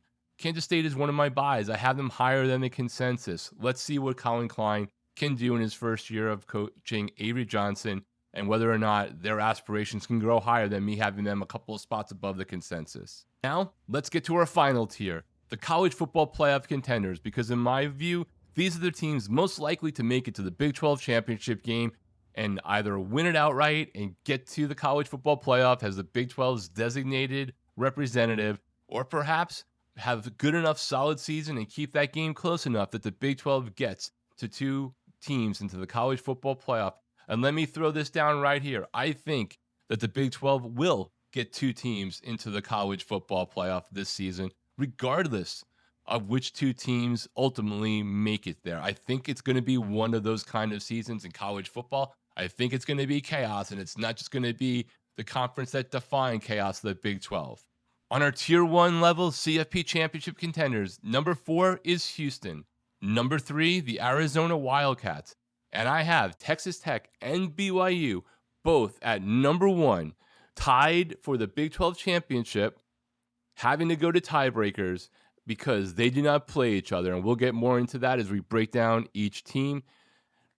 I'm a little bit higher on Arizona versus the consensus and kind of right in line with everybody else when it comes to numbers 1, 1A, 2 in this case, and number 4. Starting off with the Houston Cougars and Willie Fritz and Connor Wegman in year 2 together. Last year, Willie Fritz and team had a great season, 10-3 record. They played Texas Tech on the road early this season. They also play Utah on the road, as well as hosting UCF, Oklahoma State, Cincinnati, and Baylor. They have two of the tougher road games in the conference, but the rest of their conference slate is relatively manageable. Another tough game against Kansas State, if you're to believe my own predictions. So that 4-8 move in 2024 to 10-3 in 2025 gives me this trust in what Willie Fritz can do. He has established a history of rebuilding programs, and he's done a great job so far with Cougars. But they do have 5 Big 12 road games, including those trips to Texas Tech, Kansas State, and Utah. It may ultimately be a better team than its conference record shows. And we see that either in what happens to them or whatever bowl game they go, but they could also surprise and wind up in that Big 12 championship game, perhaps even in a rematch. So they're in my number 4 because they're a legitimate title contender. And I trust what they can do under Willie Fritz, but I just have more confidence in the teams above them. That road schedule is very difficult to ignore. Number 3, the Arizona Wildcats under Brett Brennan and quarterback Noah Fafita last year, a bounce-back year for the Wildcats with a 9-4 record. At home, they have Cincinnati, Iowa State, TCU, and Utah, as well as Arizona State, with TCU and Utah being the biggest home games. On the road, they face 2 massive games against BYU and against Texas Tech. Arizona returns all Big 12 preseason quarterback Noah Fafita, both coordinators, and a program that made a major jump in Brett Brennan's second season after people already had him on the hot seat after year 1, which was kind of wild. Fafita is one of the best college quarterbacks that you'll see on the field this season. Their defense last year had 31 turnovers, finished plus 18 in turnover margin overall. Arizona can still defend that well without recreating those numbers, but some statistical fallback is likely to happen. The secondary has also been reworked. Arizona, to me, is my surprise team, and I don't mean like a giant surprise because it's not like they're picked in the bottom third, but I'm really high on this team and on Noah Fafita and what I think this team could possibly do. They might just have a too tough of a schedule to get to that Big 12 championship game, but I think it's very possible that we will see that happen. Number 2, the BYU Cougars, a team that has been on the edge of making the college football playoff the last 2 years. Almost lost Kalani Sitake, if you read the reporting, to Penn State, who actually turned that into more resources for the program, staying at home, and bringing back a second year with quarterback Bear Bachmeier. And now having a second year with quarterback Bear Bachmeier alongside. After a 12-2 record last year, they do not play Texas Tech in the regular season. Their home slate includes a tough game against Arizona, but the rest of it is pretty manageable. On the road is a little bit more daunting with TCU there and Utah, but UCF and Kansas are also in the bottom third of this conference. So in the conference for the BYU Cougars, there's some reasonable reasons to think that they can go undefeated in conference. And in fact, I believe BYU will go undefeated in conference. The only game that I think that they lose this year will be a very close game at home against Notre Dame, a game that they will probably get some moral victory from because it will show that they can compete with a team that will probably be in the top 5 when they meet. It may only have 0-1 losses when the season is over. This is the conference's strongest combination of a proven quarterback play, a physical running game, and establishing coaching and defensive continuity. Texas Tech might have higher end talent and greater depth overall, but BYU has that maturity and coaching that I think is essential for what they're trying to do this year. Not just get to a Big 12 championship game, not just win it, but make sure that they get into the college football playoffs. I trust this team week to week more than almost anyone else. But Texas Tech has slightly more margin for error. They don't have to play Utah, for example. BYU is entirely capable of finishing first or beating Texas Tech in the Big 12 championship game. And in fact, I think that they will come in first when it's all said and done, because I think that they and Texas Tech, who we're going to talk about a little bit more momentarily, will finish the conference record undefeated, which then goes to, since they didn't play each other, strength of schedule. And I think that's where the fact that BYU will have played a few more teams higher up, that their strength of schedule might be the difference. And it's really just about positioning, because both teams will go to the Big 12 championship game, in my opinion. Last but not least, and I have them here at number 1 overall because I think they're going undefeated, period. Their out-of-conference slate leaves a lot to be desired in terms of possible room for upsets. You got Will Hammond stepping in for Coach Joey McGuire after taking that team last year to the playoffs. We suffered through all the Brendan Sorsby bullshit, but that's over. It doesn't really matter anymore. Texas Tech has everything they need to make it to the Big 12 championship game and beyond. They do not play BYU. They do not play Utah. They have tough games early in the season against Houston. They play Arizona. They are playing two of my top four, but they get both of those teams at home. They're on the road against Colorado, Cincinnati, Oklahoma State, and Baylor. Oklahoma State could be a little bit nerve-wracking, because they're a chaos team in my mind, and maybe something weird happens.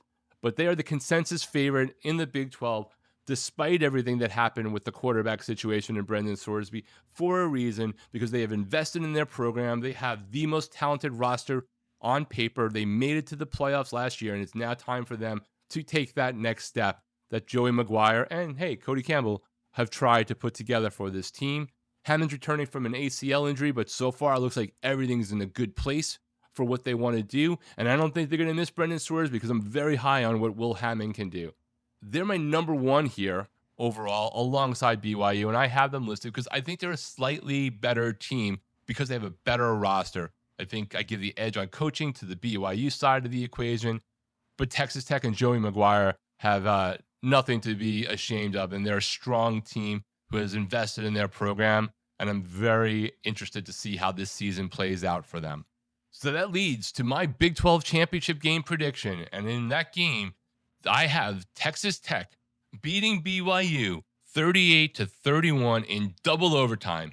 And I believe by virtue of how good this championship game is going to be and how well I believe that BYU is going to play against Notre Dame at home in a very tough environment for Notre Dame, that the Big 12 will accomplish a goal of not just getting one team into the college football playoff, but BYU, with 2 losses this year, remedies their snub of last year, which they at least handled with class, not like an ass like Notre Dame did, and they also make it to the college football playoff.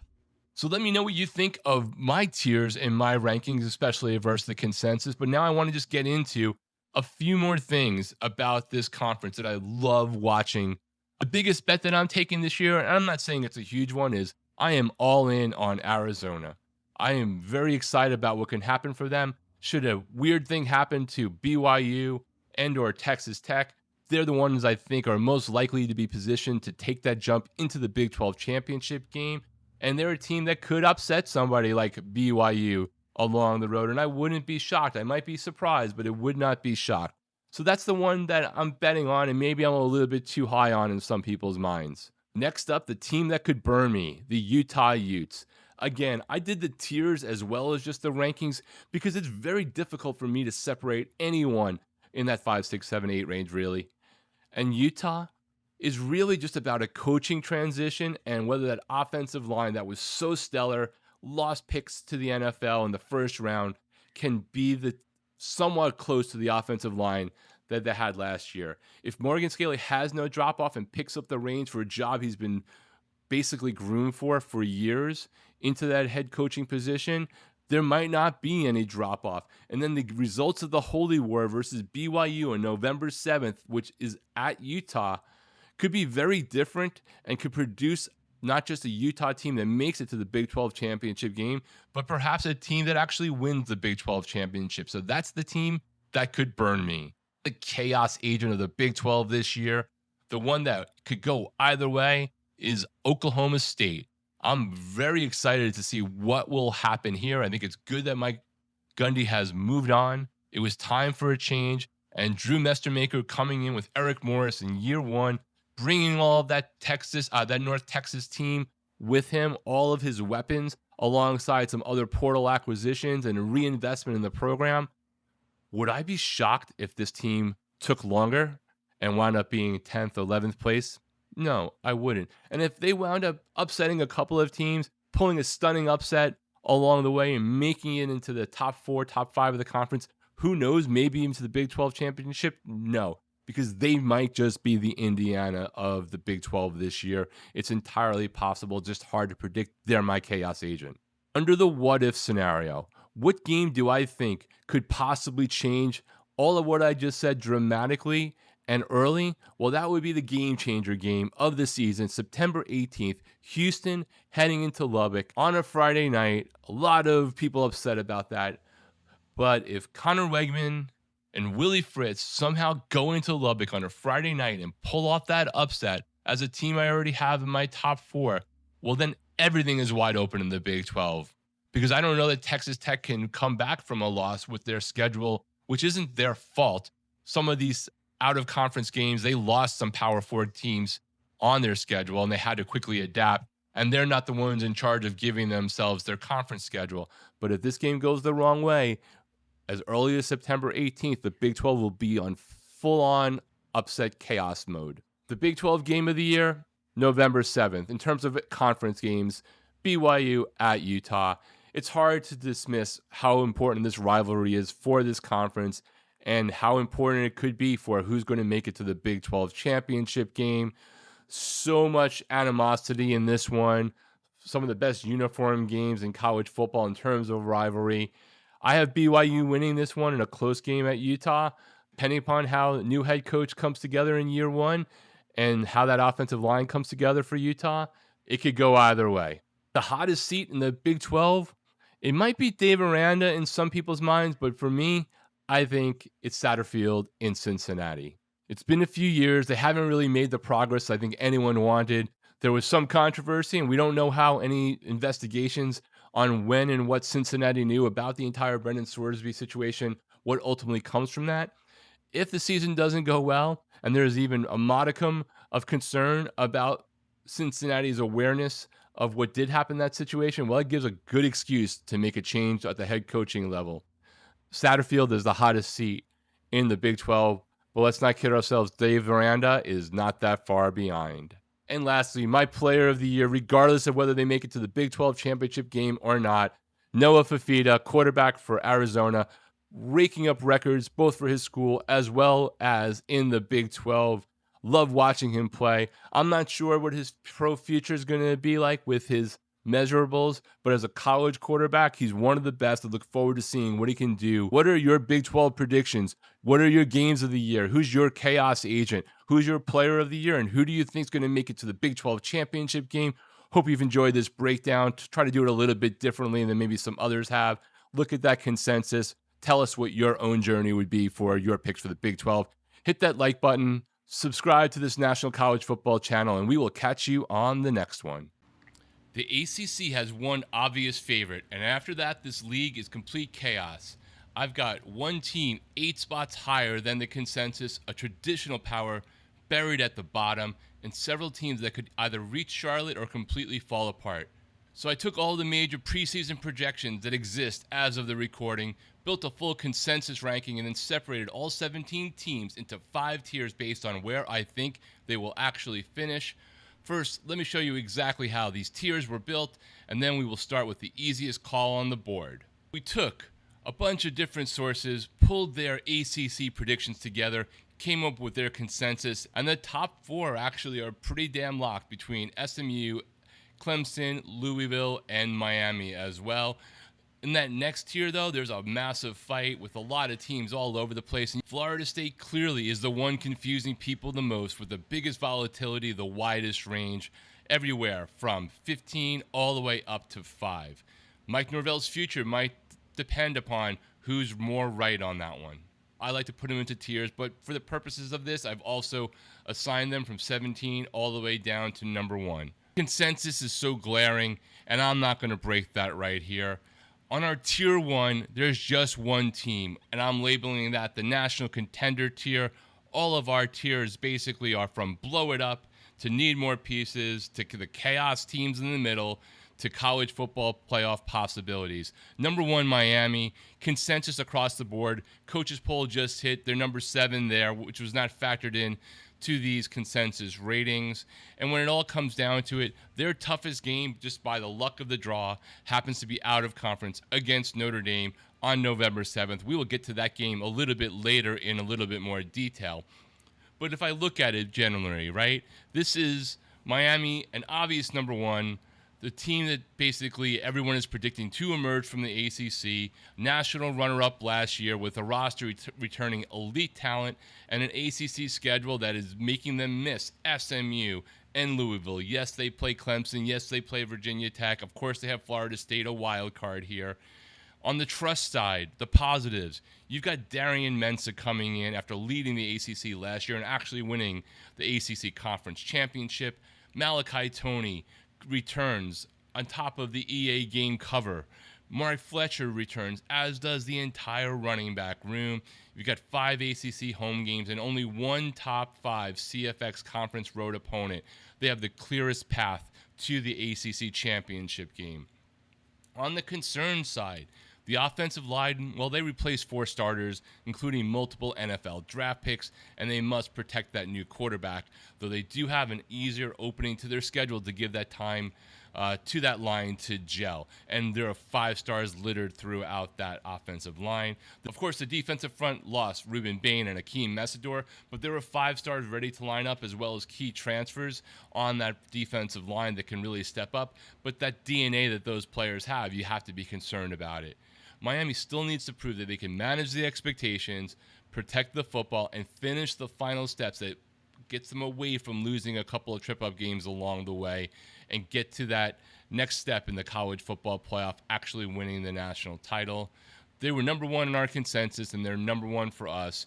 Yes, you can call me a homer, but I'm just going along with what essentially everybody else says. Miami needs to win the ACC title game, and they need to advance far into the college football playoffs for their season to be considered a success. The interesting part about the ACC is, where does everybody else fall? Who could emerge and get to the playoffs? Who's going to be in the hot seat? And we've bundled them into 4 additional tiers. And tier 5 for us is 4 teams that essentially need to blow it all up, regardless of whether they just blew it all up.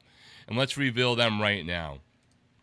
So we have number 17, Boston College, number 16, Stanford, number 15, North Carolina, and yes, number 14, Florida State. With number 17, Boston College, Bill O'Brien returns after a 2-10 record in his second year. You got Mason McKenzie returning as a presumptive starter. Home, they face Virginia Tech, Pitt, Florida State, and Syracuse. Relatively reasonable. On the road, though, they've got SMU, they have Georgia Tech, Duke, and on the road at Miami. BC has largely remade their offense after last season, but I don't know that they invested enough in that roster. Bill O'Brien's taking direct control of the offense back, running the offense, calling the plays. McKenzie seems to be the quarterback there. They've got Notre Dame on the road at Cincinnati and Rutgers, so all their out-of-conference games essentially are Power 4 teams.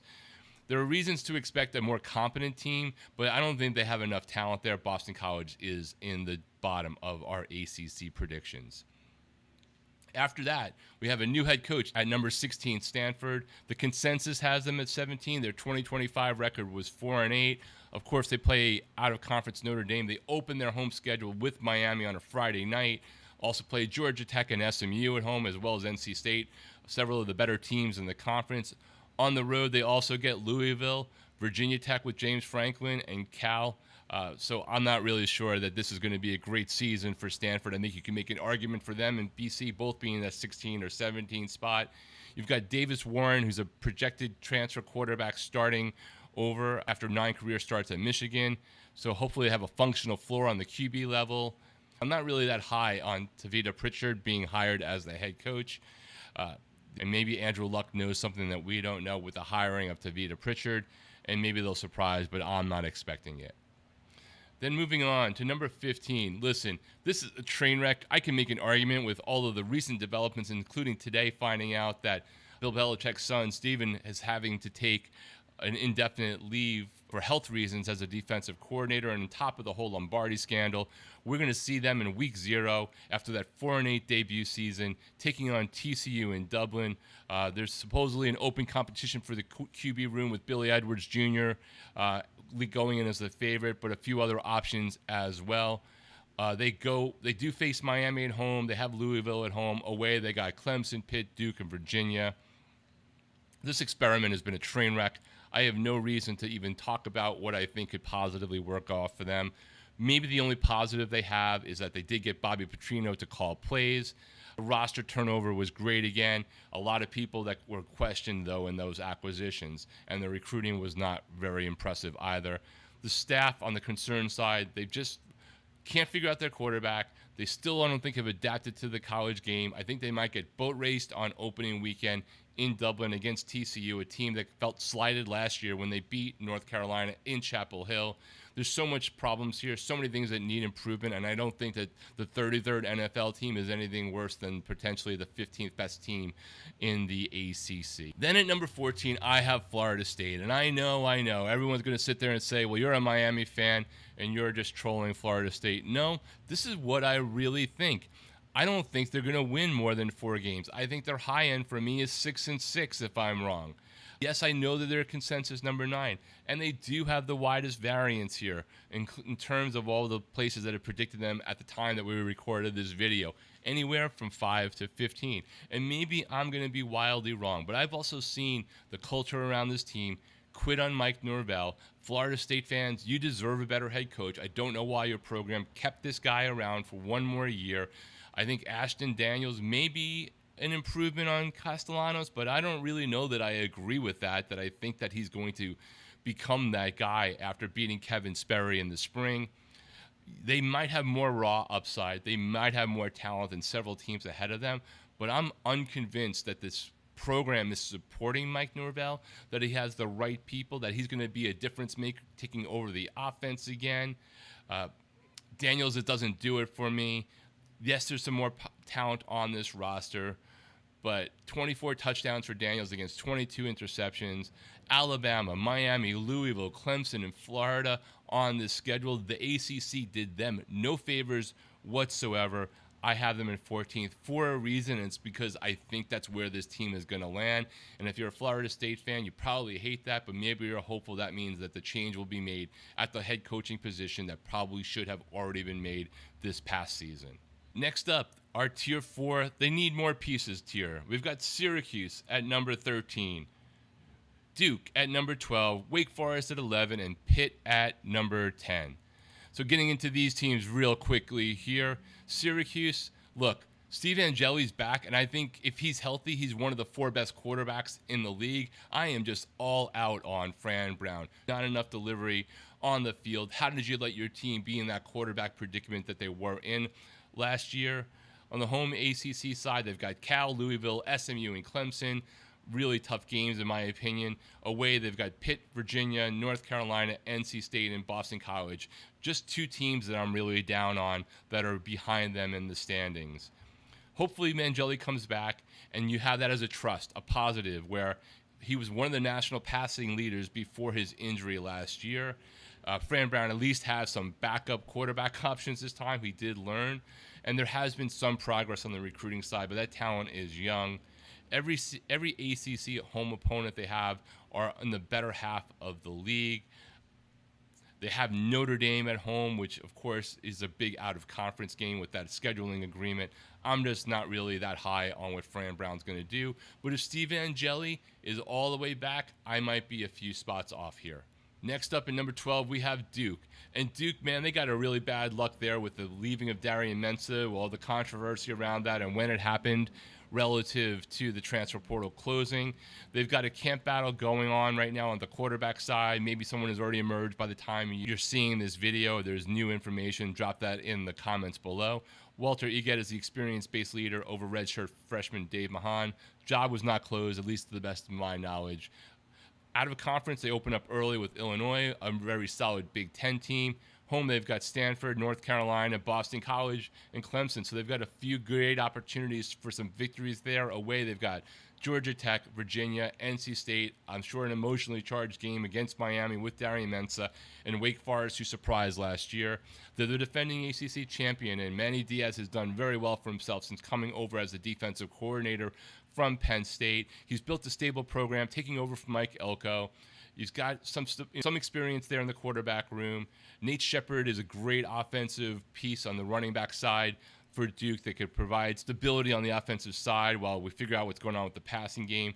But that late departure of Darian Mensah obviously hurts them big, and their road trips in the ACC are not great. I think that they will still be organized. They'll be competitive. You would expect Duke, with Manny Diaz as the head coach, who was a former DC, to have a better defense than we saw last year. So maybe we see some improvement there. And if so, maybe they're able to go a little bit higher than where I have them. Next up, number 11, consensus number 13 is Wake Forest under second-year coach Jake Dickert. Last year, they were 9-4 after being predicted below this spot last year. The interesting thing here for everyone is this Gio Lopez, who's coming over from North Carolina after a year under Bill Belichick. Does he walk in and help Wake Forest in a way that we did not see at North Carolina, which would be a total indictment of Bill Belichick and what's going on? Out of conference, they only have one Power 4 game against Purdue, who had not a very good year last year. At home, they've got teams like Miami coming in, Virginia and Duke. They're on the road against Louisville, SMU, NC State, Cal, and Georgia Tech. One of the harder road slates within the ACC relative for the ACC. I like them more than the market because I think that Dickert is a very good coach. He may only be there for a couple of years before he gets poached. Let's see what happens with Lopez, who's now in a system like where he was at South Alabama. Dickert can get the most out of the least resources here, and there's at least some degree of a culture that I think he's instilled there.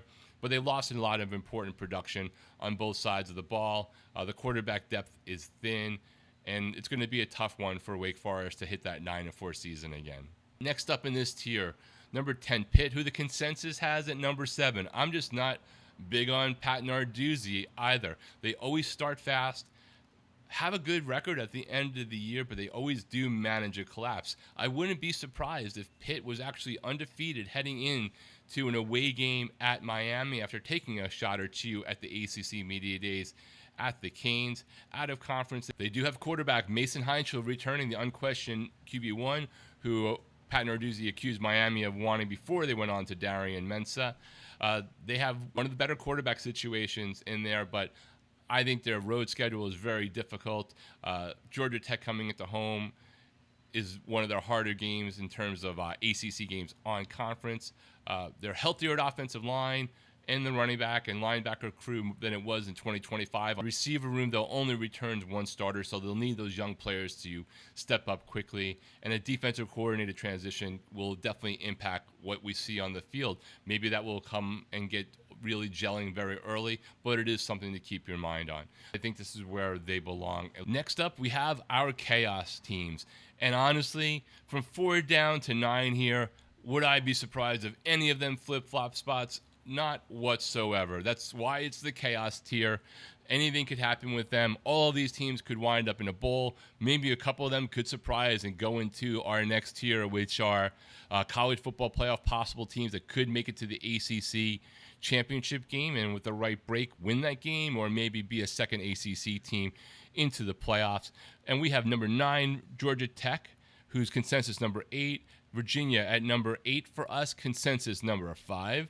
Virginia Tech at number 7 for us, 6 overall consensus. Clemson at 5. We're just one spot behind the consensus of 4. And my big one here is Cal. I have them at number 4, despite the consensus being at number 12. And we will get into the reasons for that shortly. Number 9, Georgia Tech. Brent Key returns to his alma mater after rumors of possible interest in him as a head coach last year. They finished with a 9-4 record. They're going through a quarterback change right now. A couple of out-of-conference games of note. They take on Colorado and Tennessee at home. And, of course, their season-ending game with Georgia is on the road.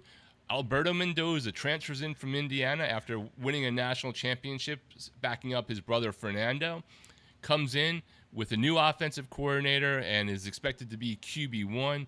Their slate includes Duke, Boston College, Louisville, and Wake Forest at home. On the road against Stanford, Virginia Tech, Pitt, and Clemson. They do avoid Miami. They do avoid SMU, but they take on Louisville and Clemson among a few other strong teams. A good mix, I would say, for their schedule. They have finished in the ACC's top 4 for the last 3 years. So number 9 really reflects to me a quarterback change, an offensive coordinator change, and a little bit of a schedule stress. But again, this tier to me is almost interchangeable. I just have them more down because of those changes that are going on with the coordinators. Brent Key on the trust side, the positives, has established a physical identity and produced 3 straight top 4 finishes. The running back room could be among the conference's best and give Mendoza a good support system. We haven't really seen, though, Mendoza start a college game, and he's replacing the offensive leader and team leader, legendary person for Georgia Tech in Haynes King. The defense must improve after reportedly forcing the offense into shootouts last year, and their non-conference schedule is one of the harder ones for all of the ACC teams. Georgia Tech is a classic chaos team. They're completely capable of beating Louisville and Clemson, and they're equally capable of being dragged down by quarterback growing pains. And next up, Virginia, number 8, consensus 5. I'm just a little bit further down on Tony Elliott's squad after they made it to the ACC championship game last year. Almost got into the playoffs with that 11-3 record. They've had a little bit of a quarterback battle, though it seems like it's settled with Bo Pribula coming in from Missouri as being named the starter, with Eli Holstein, who transferred in from Pitt, and an interesting move. The backup out of conference, they play West Virginia at a neutral site in Charlotte. Their home slate includes NC State, Cal, and Duke. Away, they take on FSU, SMU, Wake Forest, and Virginia Tech. So they're missing Clemson, they're missing Louisville, and they're missing Miami. So they have a fairly decent ACC schedule. Last year, Tony Elliott came in on the hot seat and then delivered an 11-win season. Chandler Morris was a big part of that. He's gone. That's a little bit of the reason why I have uncertainty about that transition to Pribula. But at least Tony Elliott has a proven winning foundation instead of merely a rebuild project. They have 5 ACC home games, which is always a benefit. But on the concern side, Pribula threw 11 interceptions and took 23 sacks last season. Replacing Morris removes the player most responsible for converting tight games into wins last year. And those road trips to SMU, Virginia Tech, and Florida State could expose a lower explosive offense. They're still a good football team, but I have them a little bit below where the consensus is. Virginia Tech, consensus number 6. We have them at number 7 in year 1 of James Franklin taking over after a 3-9 record last season.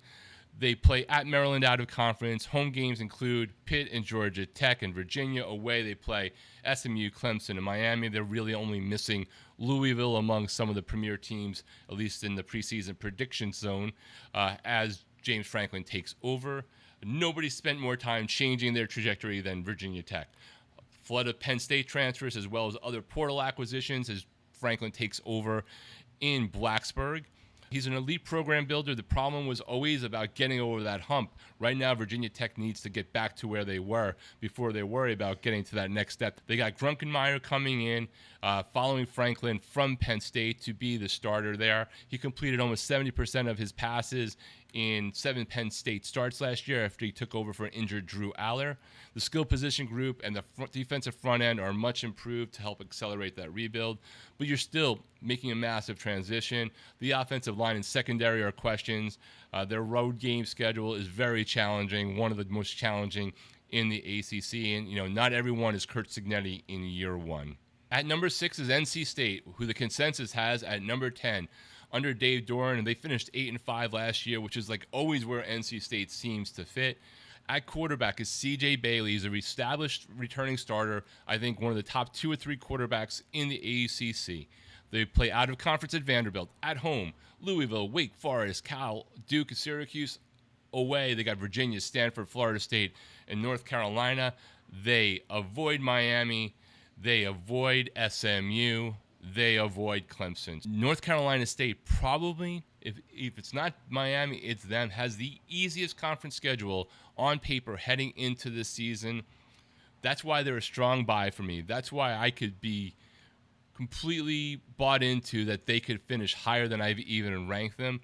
On the positive side for NC State, C.J. Bailey returns after throwing for over 3,000 yards and 25 touchdowns while completing nearly 70% of his passes, and he's got a lot more talent around him, especially from the transfer portal. Former high school teammate JoJo Trader transferred from Miami to join C.J., among a bunch of other players that are going to help that offense as well. The offensive line, it's got some important players returning as well. The defensive side of the ball is where there's some concerns on the defensive front for sure, where most of their core production is gone.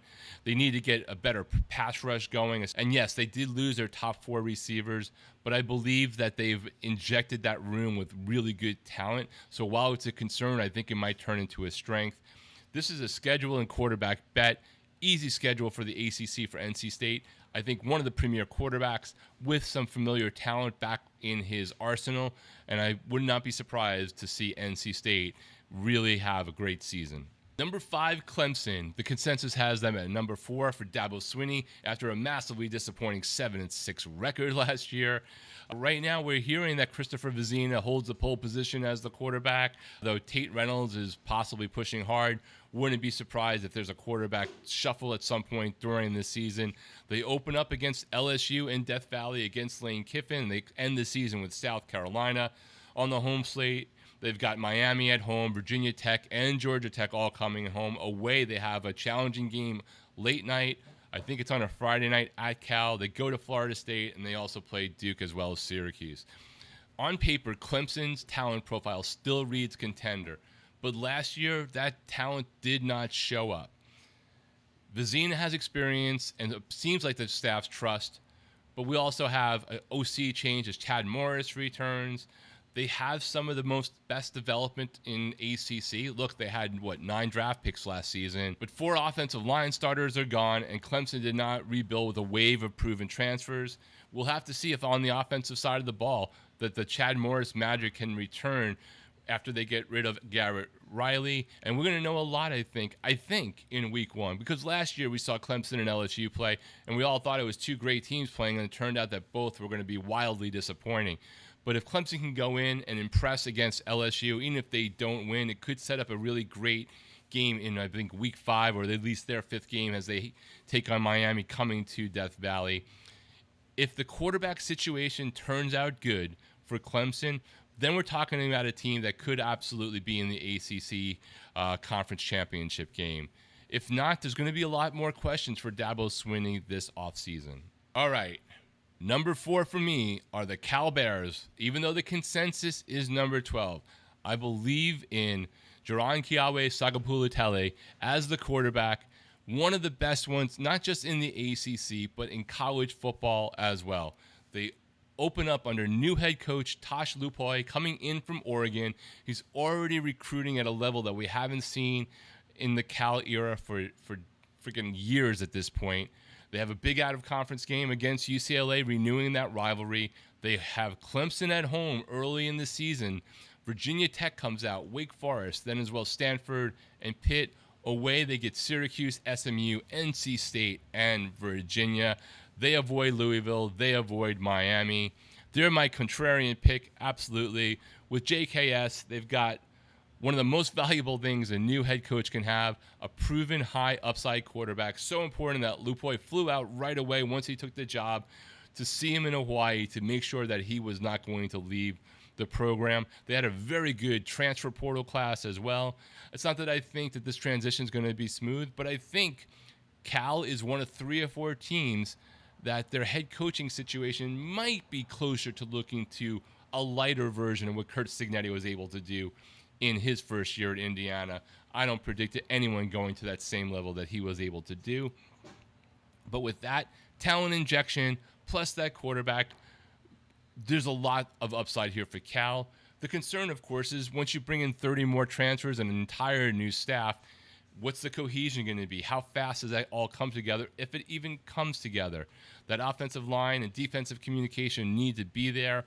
They got to keep JKS upright, and they have some tough road matches with SMU, NC State, and Virginia, all, of course, across country.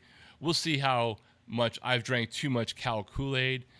Maybe the Calgorithm's gotten to me, but I think that you may be surprised what you see from Cal this year.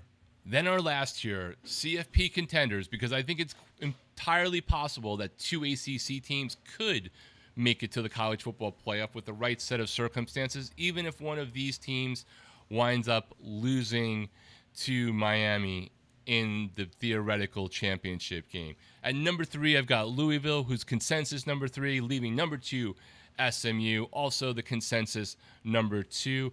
Jeff Brom comes back with a 9-4 record. He's got another transfer quarterback coming in with Lincoln Kienholz transferring over from Ohio State. Out of conference, they got Ole Miss, an early test, one of my games of the year. They play Ole Miss neutral field in Nashville as well as at Kentucky. That Ole Miss game is going to tell us a lot. Home, they get SMU, Wake Forest, Florida State, as well as Stanford and Pitt. And away, they're playing NC State, Georgia Tech, North Carolina, and Syracuse. They miss Miami on their regular season schedule. They also miss Clemson.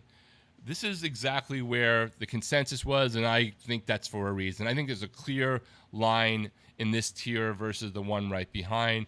Jeff Brom, we got to see if he can bring in another transfer quarterback that can really deliver for them.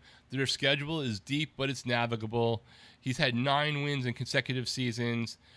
Isaac Brown can force defenses to account for every gap in the run game. No Miami or Clemson to get in their way. The concerns are, hey, we haven't really seen it from Keinholz yet. He might have high-end traits, but limited starting experience. A large portion of Louisville's production departed, so they must integrate another portal-heavy roster, which Brom has been pretty successful at so far. And Ole Miss, Week 1 game, it's really going to tell us a lot about Louisville. Number 2.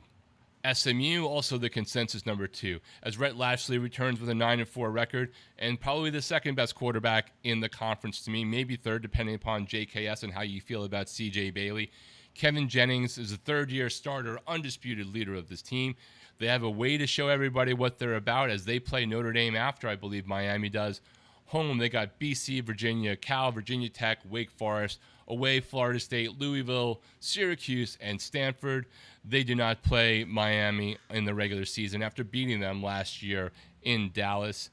They probably have their strongest combination outside of Miami of a proven quarterback and established offensive system.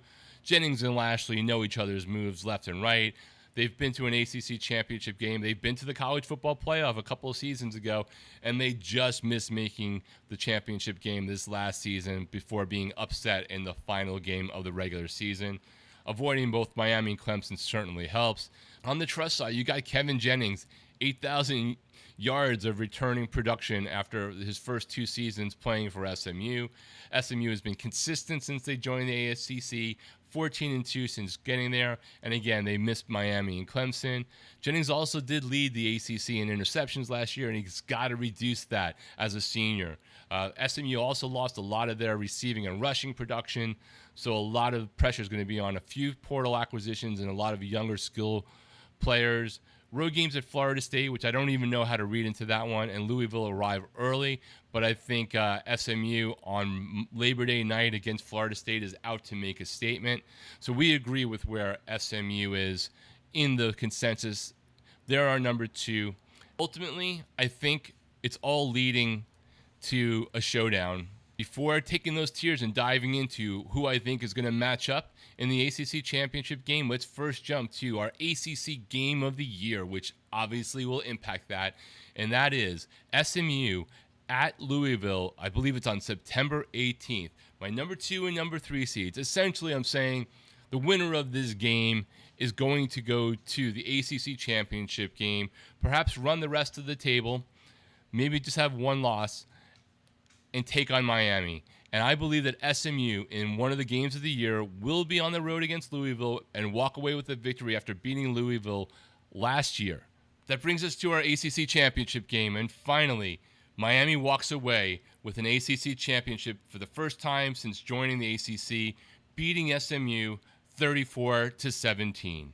Our ACC player of the year, probably no surprise, Malachi Toney. Yes, he was not on the ballot during the ACC media days, but he is going to be set up for an epic season after putting on some more muscle weight without losing any speed. A quarterback who can really take advantage of his skills. It's going to be an interesting year to see just how much more he can elevate his game in year 2. Our game of the year, not ACC conference related, but sort of adjacent with the scheduling agreement, Miami versus Notre Dame, November 7th in South Bend. Pure hatred returns. Notre Dame's talking about being on a revenge tour. Miami's not talking at all. Not sure how Miami impacted their playoff position other than beating Notre Dame last year. Their revenge tour might mean needing to go to the college football playoff selection committee and seeing what kind of revenge they need to take. But either way, this has the possibility of being number 1 versus number 2. November 7th has some other epic games, but this one could stand out when it's all said and done. Perhaps the game of the year. Our game changer upset alert, Virginia Tech taking on Miami in Miami later in the season. If James Franklin is able to pull off wonders with his revitalized roster, new quarterback, and the energy around that program, a game like that could completely throw off everything we've just talked about before. I don't really think that's going to happen, but to me, that's the one game that could surprise, and if it did, could throw all these predictions into turmoil. My biggest bet, it's clearly Cal. I have them multiple spots above the consensus. I think they're being completely overlooked by the writers, by the prognosticators. I think when you think about a team and you look at their quarterbacks, when you have somebody like JKS plus an alum coming back as a head coach after wild success as a coordinator for Oregon, despite their lack of success in the playoffs, I'm looking for big things from Cal, and I'm taking my shot with them. The team that could burn me, it could be NC State. They have the easiest schedule, perhaps next to Miami or maybe instead of Miami, in the ACC, a veteran quarterback with some familiar weapons coming to join him for the first time from his previous playing days. Wouldn't be surprised if I'm looking at this later on in the year and going, wow, NC State is going to the ACC championship game. The hottest seat in college football, but certainly in the ACC, it's Mike Norvell. And if my prediction comes true, hopefully for Florida State fans, a change is coming. I guess my question still remains, though, what if I'm wrong? What if some of the consensus that have them as high as 5 is right and they finish 8-4, 9-3? He's probably coming back, right? So I don't really know what Florida State fans actually want to have happen, but his hot seat is clearly the hottest in the ACC, if not in college football. And our chaos agent, as I alluded to earlier, is Virginia Tech, completely redoing that roster, new experienced staff with the ability to build programs in the past, from Vanderbilt to taking over at Penn State and taking it almost all the way where they needed to before things fell apart for James Franklin. They meet a lot of the contenders above them. They could certainly wreck some seasons, if not make their own statement when it's all said and done. So that's the board. 4 conferences, every Power 4 team ranked, and 4 conference champions. Now comes the part that matters even more. Taking all of this and figuring out who actually makes the college football playoff, because winning your conference is one thing, building the full playoff field, figuring out the matchups, and picking who ultimately wins the national championship is something completely different. That's coming soon on College Football Express. If you're new here, subscribe, and if you made it through all 4 conferences, I definitely want your conference champions in the comments. CFB at full throttle, and I'll see you on the next one.